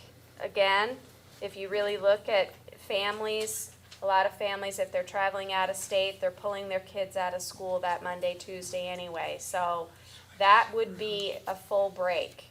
Again, so we're really not disturbing the rhythm of learning, so that we've got 5 solid weeks between October and Thanksgiving to really do some focused work. Then there would be 3, and then holiday break comes in the winter, which pretty much is the same. That's how we've been doing it, where we come back right after New Year's, the day after, so you can see that's the same. Martin Luther King is the same. February, we always have off. And then a lot of districts where town meeting is held in their elementary schools or their middle schools also take that Monday, Tuesday off. In Winooski, we used to do that, and then some years we made it professional development. Other times we've had kids come back. So for us, it's changed over the years. What people are really thinking about is use that week in March, again, as another time to be able to call kids back, having internships, community service opportunities, things like that, time for the teachers to do some more regional professional development. So use that time differently. April break is the same. May would be added again for callback time for kids, service learning projects, getting kids out of the building to do different things, teachers doing some more regional time. You've got Memorial Day off, and then June, they would end Friday the 19th. So the calendar is not a drastic change. It's really how we're trying to use the time to really maximize the time we have with kids to keep that rhythm of learning going. So for us, our last day of school is Friday the 14th. We would have gotten out earlier, except we had 3 snow days. So if you look at the 19th, it's not that much longer that kids are really in. And let me just add this one last thought, Amy, before you ask your question. If one of the things that we talked about too, let's say if you're looking at your calendar, February 17th would be a school day, but we woke up and we had a huge snowstorm, so we called a snow day, that we could say, well, let's go to school then on March 2nd to make up that snow day instead of waiting till June when it's hot and kids are just done because they're ready for summer break. That you would have that flexibility, because that would be earmarked as an intercession week. It's not a vacation week. It's that time for callback, for professional development, for all of the things that are still school related. So that's another thought that people had, because we don't use as many snow days, but some districts can use 5 and then they're making them up in June, and people just feel like that's time that's not well spent. And just even when people have talked with kids will say, well, we're not really doing anything. it's kind of, you're cleaning the classroom, you're packing up books, you're doing this. And if our goal is to maximize learning time, then we need to be really intentional and focused on how we're using that time. So, like I said, I encourage you, the website is open to everyone. Get on there, get in, look at things, do the side-by-side comparison of the calendars. If you think of questions, post them, but this will be an ongoing conversation throughout the fall with opportunities for people to come to these regional meetings and complete surveys. Amy? My only concern with this, Mary, I know some of our students, they do breakfast and lunch. They're on the free or reduced lunch plan. When we're doing these big chunks like that, then they're not getting those meals. Well, that's why that's one of the So- meetings that Sean will have this summer, and it's to work with our food service partners, because in the summer, they're doing some Right. lunch and meals. So talking to them about, okay, it's not gonna be that big chunk, let's talk about how you can support kids and families that are eligible for free and reduced lunch during these breaks. So that's the reason for meeting with partners. Yeah, That, yeah. Any other questions? So everybody's got the website address that you can just get into, so. Yeah, you'd need a user ID and password to get in, right? So I'm assuming No, you're set no, up no, there. you don't. That one's open. It was just because this is blocked, just with the In here. district filter. okay, Yeah, okay. but if you log on at home, you'll be able to get on. All right, thank you. And the other thing is, I will post this on the website so that people, community members, can get on, look around. I can put something on Front Porch Forum and just say, I encourage you to look at this and let them know that these regional opportunities will happen in the fall, and to stay tuned for dates and times. Okay. Okay?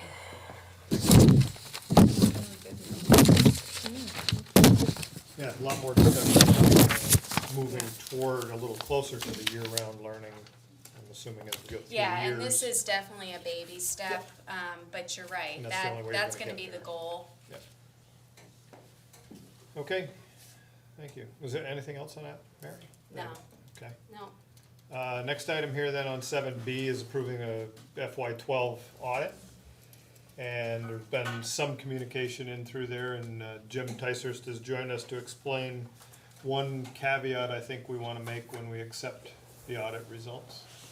So Jim, I'll turn it over to you to explain that piece. Thank you very much. And good evening to everybody. good evening.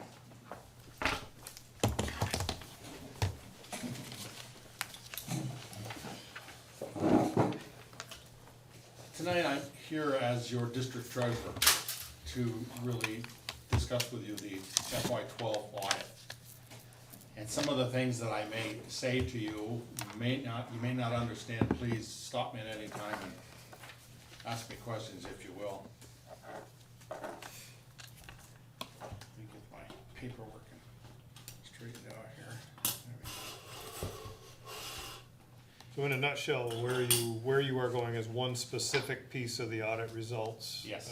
And the balance of the results are, Yeah, let me first of all state you a fact, and then I will give you some of the very quickly as possible, give you some of the background behind that fact. And then my opinion, and then you can go on your merry way. The FY12 audit was completed this past month in May and presented to the district, I think on Monday, because that's when I got it. Let me give you some background information.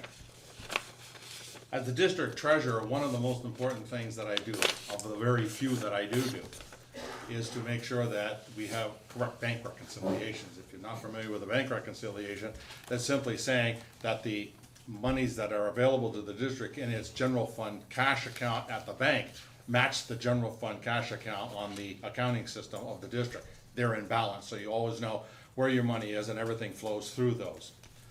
For many years as a financial practitioner and as a professor of accounting and finance, one of the things that we always did was to make absolutely sure that when an audit is taken, the very first thing the auditors do is to check the bank reconciliation.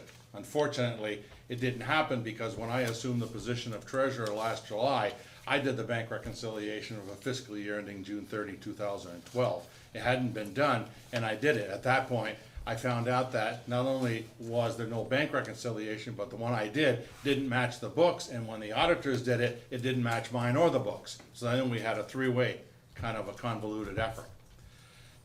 From July through December, I then did the bank reconciliations, and interestingly enough, with the exception of what the off was in June, everything balanced for those 6 months. When the auditors came in and did the audit, they were off, shared with me their bank reconciliation, which I then discussed with them as being incorrect. We then went through those things. I met with them again at the end of April and said, here's what I found. On your bank reconciliation, you got 4 checks that actually cleared before the end of the last fiscal year, so that's incorrect. There are, a dozen to a dozen and a half checks on the outstanding checklist that dated back, all the way back, some of them to 2005. Absolutely a no-no in the world of finance, but they just let it happen. And then, as I explained it to them, they then rationalized saying, yeah, I guess you're right, I'll make the changes. So I said, okay, fine, now we're gonna get a correct cash balance so that the audit and the books agree. On Monday, when I found out that the audit, the fact is I saw the agenda item and saw you were doing this, called up and they said, yeah, we have the audit. I came to the school, got it, looked at the sheets and found that on Exhibit A and Exhibit E in the audit report, it's the same exact figures that the school presented in their annual report last January, which they got from the auditors. Nothing had changed. So the fact is, truly a fact is, that your cash, general fund cash account and other funds combined do not match the books of the school, okay? So that's a fact. The delta is, The delta is around $4,300, which is what I pointed out. I then called the auditor and said, hey, what's going on? I thought you were gonna make those corrections. Yeah, we did. We made the adjusting entries. I sent them to Rebecca, but we're not changing the audit report because, and then he went on to elaborate for about 6 minutes, which I completely didn't understand. The feds need a report, it has to be the same as January, et cetera, et cetera, et cetera, and I got confused. I said, no, I'm going to the school board and just explain what I see, they can do what they want. But I'm saying, your audit report is not correct. It is not correct up to date, June 30, 2012. with respect to the fund, the general fund balance? With respect to the general fund balance, that if you looked at the audit report under Exhibit E, you will see a listing of some 6 different funds. The general fund and the other fund as listed are really combined into one checking account and one account in the school's accounting system. Those have to match the bank and the books, and they don't. They're, interestingly enough, these are short by the $4,300. So you're not, you're not showing an overage so that something else may occur. It's just that these show $4,300 less than the bank does. And I say, I've been through some extensive research and analysis on the bank. I can't find anything that would allude to that difference, okay? So I'm saying it's there because for the 11 months from July of last year to the end of May of this year, the bank has been in sync with the books if you make those adjustments. If you make those adjustments, everything's perfect. I'm not saying it's wonderful, it just happens that way. The other problem, as I see it, and purely my own opinion, you're getting an audit report 11 and a half months after the end of the fiscal year. Truthfully, folks, in the world of finance, that's a no-no. You shouldn't go longer than 6 months. As a matter of fact, because you report to the public, you should have the audit report prior to the town meeting date. That's my opinion, okay? And it's shared by others. So Is what this I'm a- saying to you is that, the report you have here, if you approved it, it's not real, it's not up to date. Okay, it can be up to With respect date. to Exhibit E, the Well, general fund and the other fund Exhibit E balance. cash, with respect to that, I don't know about the rest of it, and I'm not in a position to comment on the rest of the report.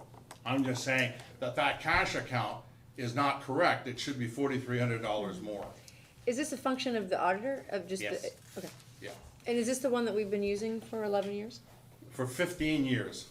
You've been using the same auditor for 15 years. The audit was given to, I understand the audit was given to him every year for 15+ years. It has never been bid out. Prior to you taking the bidding policy off your books last March or whenever you did it, when you went to policy governance, the policy said they should have bid it out, but it never did. Right. Okay, so I'm just telling you. Right. In my world, in what was my world, and in my world of teaching, we always told the students, you can expect to go maybe 4 or 5 years as an audit firm. After that, the company should bid it out to somebody else. New sets of eyes every 4 or 5 years are a good thing, particularly today. Okay. So my suggestion is that you have some choices, okay, now that I've explained all this. You can approve the audit the way it is, now knowing it's not correct, as far as the cash is concerned. You could not approve the audit and ask that it be corrected, up-to-date figures with the correct cash balances. Because remember one thing, when you make adjusting entries, you not only affect cash, but you affect something else. In this case, I've seen the adjusting entries, because the auditor was good enough to send them to me. It affects revenue, which means your revenue is short by 4,300 in this report, if you take the revenue for the year. So think about that. The revenue would actually be higher in here. The revenue would actually be higher, because you've got to offset that entry to the cash. Okay. You can table the action until the new report is received and then consider it for your approval. Or you can invite the auditing firm to meet with you and explain the reasons why they don't want to change the audit. He explained it to me, and I'll tell you the truth, I got confused. I couldn't see any rationale why you couldn't change the report and then send a new one in. I mean, you waited over 11 months to send the report in, what's another month? Okay? All right. That's really all I have to say, but I just want to make you aware of that, as far as myself as the district treasurer, it's not correct. Any other questions for Jim at this point? Other discussion? I have some questions on other parts of the audit, I guess. In the beginning of it, there's a letter dated in January talking about internal controls and reportable conditions. And I guess he's talking about that there's another document out there somewhere. Do we have that? Have we seen that? What page is that? Very first page, I believe. Let's see. Have issued In one addition, I also have issued a separate report on internal controls that were considered to be reportable conditions. It's the second sentence from the bottom. It's the white paper right here. It is, Because okay. it says, the purpose is to describe the scope of my testing of internal control over financial reporting and compliance and the results, isn't that? I That the don't one? know that. I just know that this says January, his thing is from January 17th, and that's obviously not the audit. So is there something, is it that second piece of paper before the audit, the accounting policies and procedures manual? Because that's dated June 30th, so I guess I'm a little confused. And approval of Well, miscellaneous June 30th, I pay? think, is what he's putting as the end of the fiscal year that he audited, so that's the June 30th, 2012 date, because that was when that fiscal year ended, fiscal year 12. And then January is when he was here doing the audit. Okay. And then I guess I have, unless somebody else is going here, I have just a couple of other questions. And this has to do with policy governance, and it's what I touched on a little bit earlier when we talked about interpretations of our policies. Under policy 2.3, financial conditions and activities, the first part of the policy says, with respect to the actual ongoing financial condition and activities, the superintendent shall not cause or allow the development of financial jeopardy or material deviation of actual expenditures from board priorities established in ends policies. Okay, that's fine. 2.35, now it says further, without limiting the scope of the foregoing by this enumeration, the superintendent shall not, and under section 5 it says, allow for practices that do not comply with generally accepted accounting procedures. So, if we're getting a reportable condition, is that part of the policy being violated? Also under 2.37, operate without internal controls that prevent and insure against tardy, inaccurate, specious, or misleading financial reporting. And then the last one was 2.3.13. Operate without internal procedures that detect, deter, and prevent fraud. And I don't have a problem, because we're gonna fix all this. My question is, and no harm, no foul on anybody of this as far as I'm concerned, this is more of an educational thing for me. When this is coming forward and we have this statement in here, should the superintendent, and we're giving this the reasonable person test, report that they're out of compliance with policy? I mean, should there be a reportable thing saying, I'm out of compliance, we got some audit hits, this is what we're gonna do to fix them, and it's done? And I guess that's one of the questions that I was alluding to earlier under some other things, but this is a good example. We have a policy here and we have some specific things. I don't have an interpretation, but I guess my question is, since we're in the throes of this thing, is are we in a situation here of a compliance issue? Well, that's on the annual calendar, right? Right, So that's gonna be looked at but I'm saying, you know, Or- we're, September, I think. September. okay, cause we're bringing this up Right, now. review executive limitation 2.3. Right, but specifically under the audit, I mean, my understanding is any time that there's a potential stepping out of the boundaries, according to the training that I've received. Then the superintendent has to cry foul Exactly, and Right. say, I'm out of compliance. I'm out of As compliance. soon as you find out And you're out here are of the things we're compliance. doing to And here, get back, yeah. well, yeah, that's generally comes But along I with it. think, yeah, but I don't think that we've had an opportunity to hear from the auditor. Okay, So, well, the auditor we've heard has, Jim's interpretation. I would wanna understand from the auditor exactly, cause this is like Greek to me. yeah, and I'm not even talking So- about Jim's part of this though, but in the very first part of that, he is very specific that there are reportable conditions.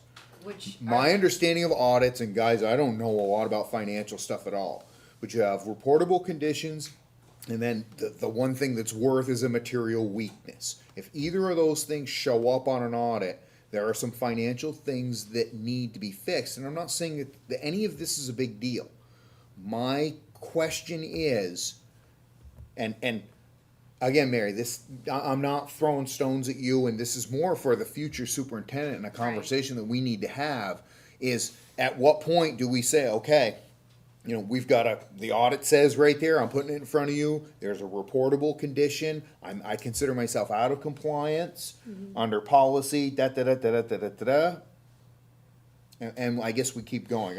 My training in policy governance says that's what's supposed. Right. Have you Well, heard the same thing, I'm Amy? You looking- were there. But I'm looking at the summary of the audit results on page, is it 49? You can see it on your scroll bar as you scroll down, get rid of that thing up in your corner there, This? yeah, 49, page 49? Is it 49? just kinda scroll a little. Yeah, it's page 49, it's a white page, it's the very last page. Okay. So it tells you right there, summary of audit results. There were no reportable conditions disclosed during the audit of the financial statements. No instances of non-compliance material to the financial statements of the Winooski School District were disclosed.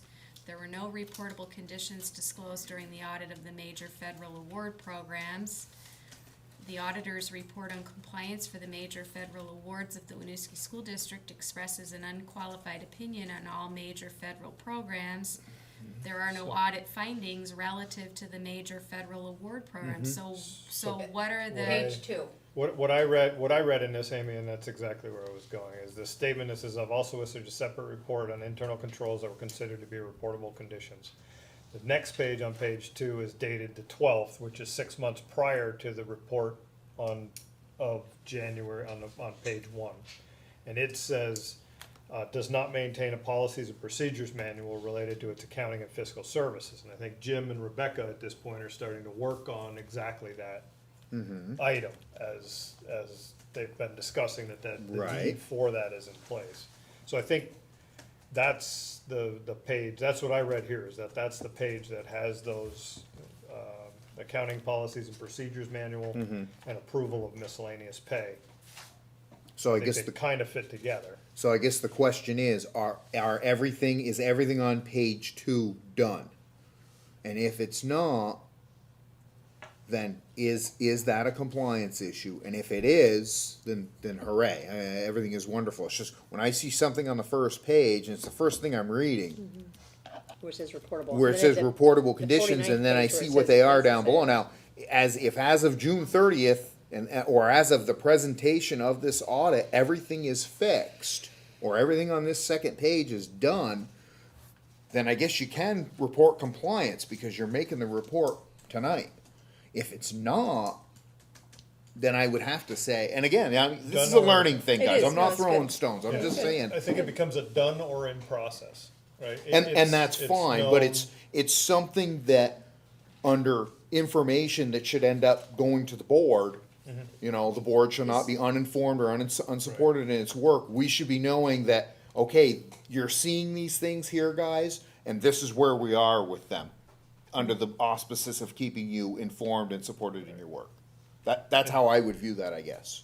But again, I don't have an interpretation here, so I don't know That is where the September review comes in. That's what But- that was put in there for. Now, if we need them earlier, But you can always request them earlier. my understanding of policy governance, like Jay was saying, is that we are getting this tonight whenever the superintendent got it. And there was these reportable findings of, the time sheets not being signed off on by the supervisor. That falls under 2.3, whatever. That's when you have to report, and part of keeping us informed, that you're out of compliance, and this is what you're going to do to get back into compliance. right. Not wait till September to tell us, hey, by the way, I was out of compliance back in June, but it's all fixed now. That is. No, I agree. And As soon as you find And I it, agree with you it's brought too. forward. What we haven't done is we haven't actually gone through what does a monitoring report contain. We haven't been Right. trained in that yet, so Right. for me to produce that for you tonight, Oh, no. I haven't been trained in that. No, Mary, this is not, Yeah. I mean, this is So not a I hit on think, you. I think I just that think for, you're right, that would be in the monitoring report. And just to talk about what is currently in place, we may not have a manual, but we have procedures in place for payroll and for POs. So we have clear procedures in place. It's not in a manual, but the procedures have been in place for the last 25 years that people have been using for purchase orders and for payroll. Sandy is the second set of eyes for Rebecca on payroll, and then I'm the third set. So it's not just Rebecca doing payroll, we have other people that are checking it and signing off on it. As far as the administrators signing timesheets, that has been an expectation for as long as I've been in this district. And if something comes in and an administrator has not signed off on it, we make sure that we follow up with that administrator and let them know that we received something that was not signed. So it is addressed. And I will say, every audit that I've ever seen, whether it's been through this school district or, and I've seen some for other places, businesses as well, any auditor worth his salt will hit you on something. They will find something to put in there, because if they don't, if everything's always rosy, it looks like they're not doing their job. So, I'm not saying that this is a big deal at all. It's, my whole tack on this whole thing is, you know, how do we resolve that whole, Learning. From a learning. from a perspective. Where learning do we go? perspective, Yeah. exactly. Yeah, so I think, you know, as soon as this going back to June 30th of 12, that would have been brought forward in a monitoring report. The interpretation in theory will have already been done at some point in the past, and the monitoring report comes forward and says, we got this, we're out of compliance, and this is what we're doing to fix it. Because that's the key piece, right? That we're out of compliance is understandable. but Exactly. It's the actions being taken to get you back in compliance and a timeline to get that done. So. With regard to the rest of the audit report, anything else? I have to agree with Jim that if what he's saying he found and what the audit report is showing, if they're not matching up, and he says he's had a discussion with our auditor, who we're paying him. One open Winooski parent slot. The project manager has received 2 letters of interest from 2 Winooski parents. But I'm just putting it out there if anyone else is interested, because they will be choosing soon. Is that for the Okay, executive so it's still open. committee? That's for the steering Steering committee. Okay. There will be 2 open student slots for next year, and they'll be accepting applications, probably wrapping up We within the decide next tomorrow week. night. Oh, okay, Do For we what, have- steering committee? okay. So if a So parent's that's interested, it. it's too late to send in an interest. I think if they Okay. get it in tomorrow to No. Lindsay, They all Partnership had to for be Change. reviewed. Oh, They okay. all had to review them. Okay. And then there's just a big celebration dinner at the Intervale Barn, 5:30 to 8 On on the June 19th. All school board members should have received an evite. It's open to community, families, students, teachers. It's open to everyone. There'll be food. And then there will be some presentations from those recipients of those mini grants, just showing how they used some of the money. And I told you just about, the graduation expectations, so I won't go over that again. Okay. All right, anything else in the reports? No.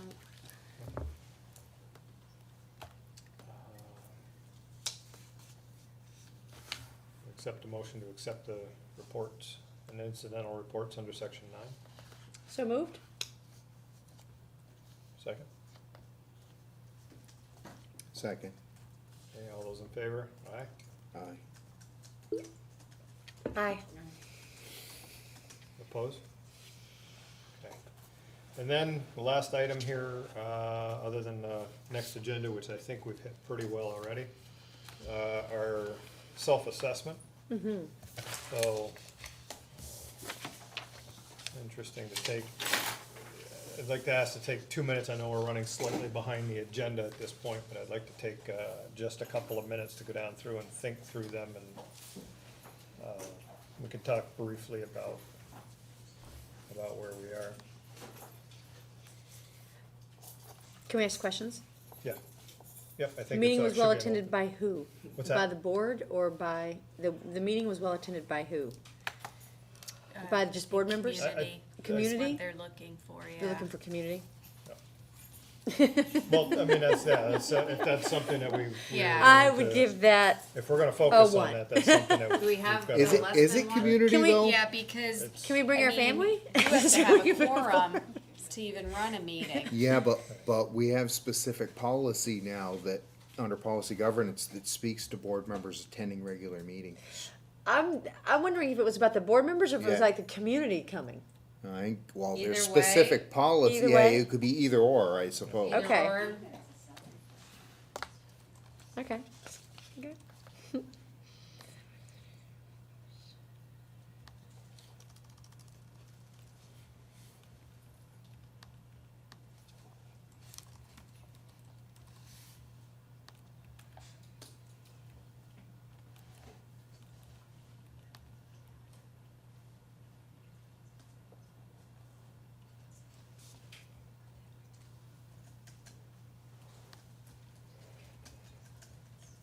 Feel inclined to put a 2.5 after I said I don't want an odd number scale, so I can go in the middle. Sorry. I know, I got it.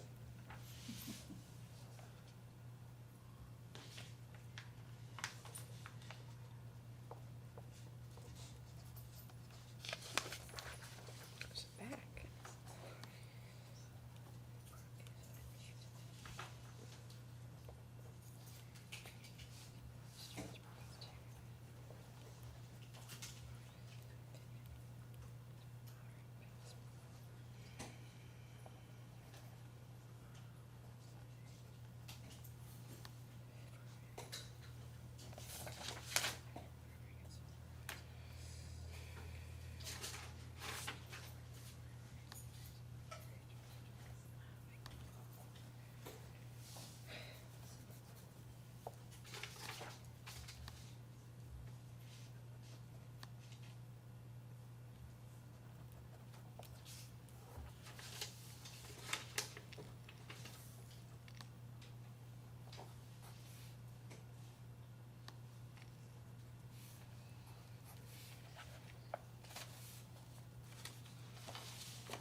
Can I not answer some of these? Oh, yeah, we're gonna have I to. have a yeah, lot I'm of going down. NAs on Yep, there, yep, yeah. yep. Yeah, and that's absolutely fair at this point as we move forward.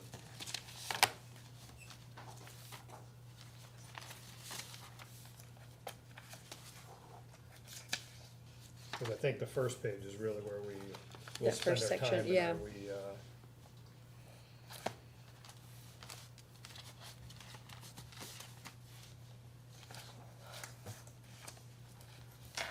okay, so just a quick rundown through on the first page, because I think right now, general meeting behavior is really trying to keep us focused toward the policy governance.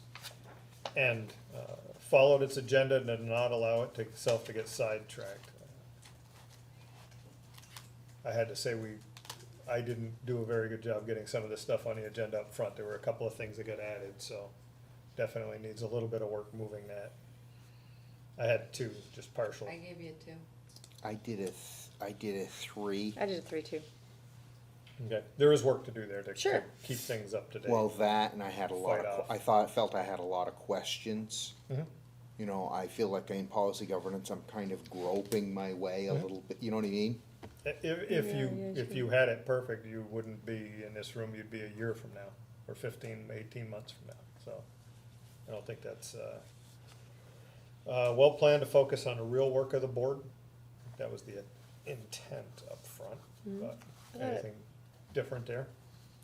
I gave it a 4. Yeah, I gave it a 4 too. Proceeding without interruptions and or distractions. We kept that I love it.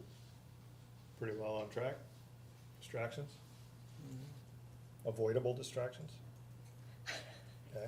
I giggled. That was good. Decision-making processes understood and were implemented appropriately.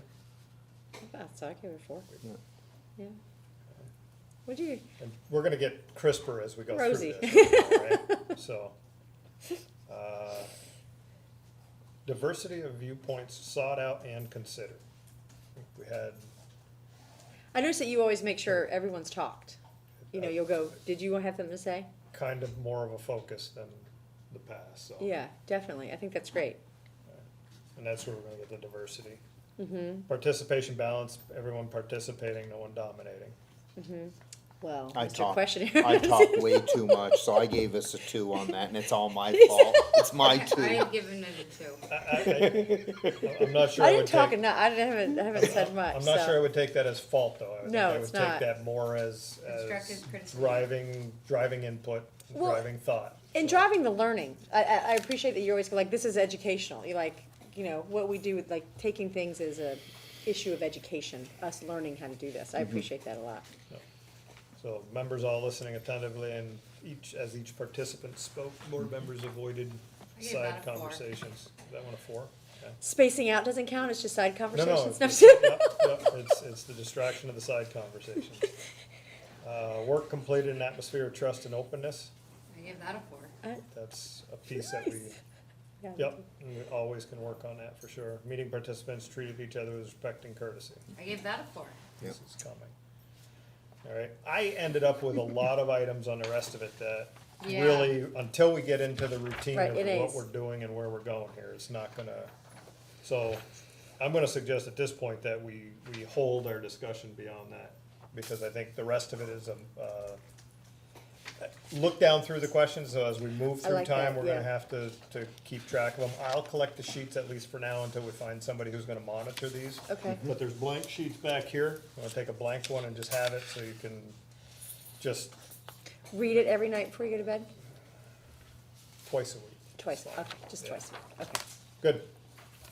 Keep All it in the right. forefront. And we can see how we progress and on which ones that, we need to move forward with. Good, thank you.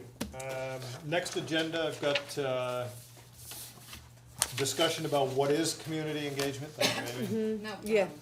What do we need for training, for policy governance for the board, both for new hires as well as, new hires? Yeah, Newly yeah, elec- okay, moving right along. Newly Mike. elected members Yeah. and, even the rest of us seasoned, if you will. And then, I think, what else did we have? There's one other item. I will have there's some other action. I didn't have much else for the agenda itself, did we have? Just the audit, Right. Oh, the audit, yes, Yeah. sorry, And all thank The you. of- big one, that Yep. stuff. And, that- I guess the potluck thing, and the MOU. yeah. And an update on the potluck. And obviously, Tori, if you need any help with that, feel free to email. Yep, so I took a couple of action items that we needed, we had going. I was gonna get to Val and Ange about whether we have to have interpretations done before we get to the monitoring report, so I'll try to phrase that question. Mary, were you gonna send something out for letters on the Front Porch Forum, or do you want me to take care of that?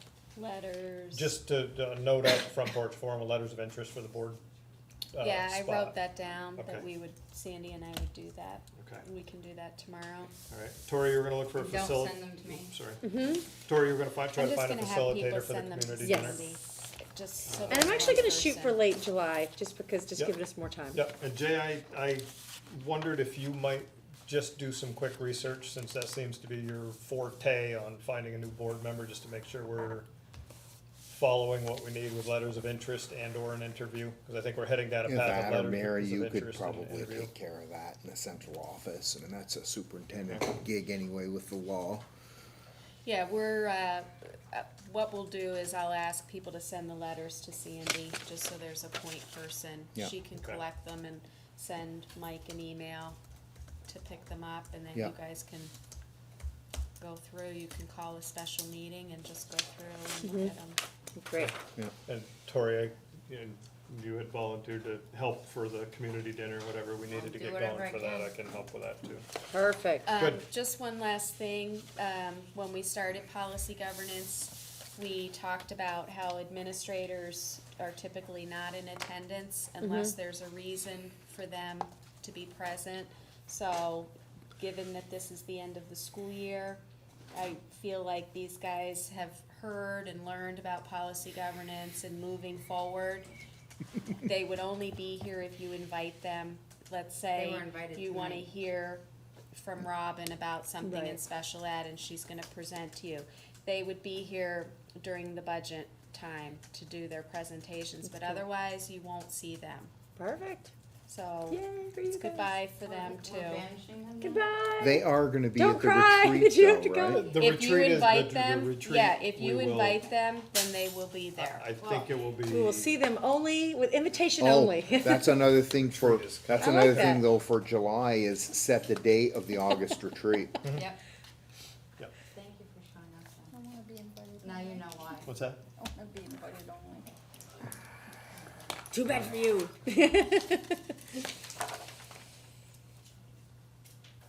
Okay. Thanks for coming. All right, very good. I would like to accept a motion at this point to move into executive session. So moved. Second. All those in favor? Aye. Opposed? Opposed? Doesn't matter. Okay, we are now moving into Can we executive just do our session. first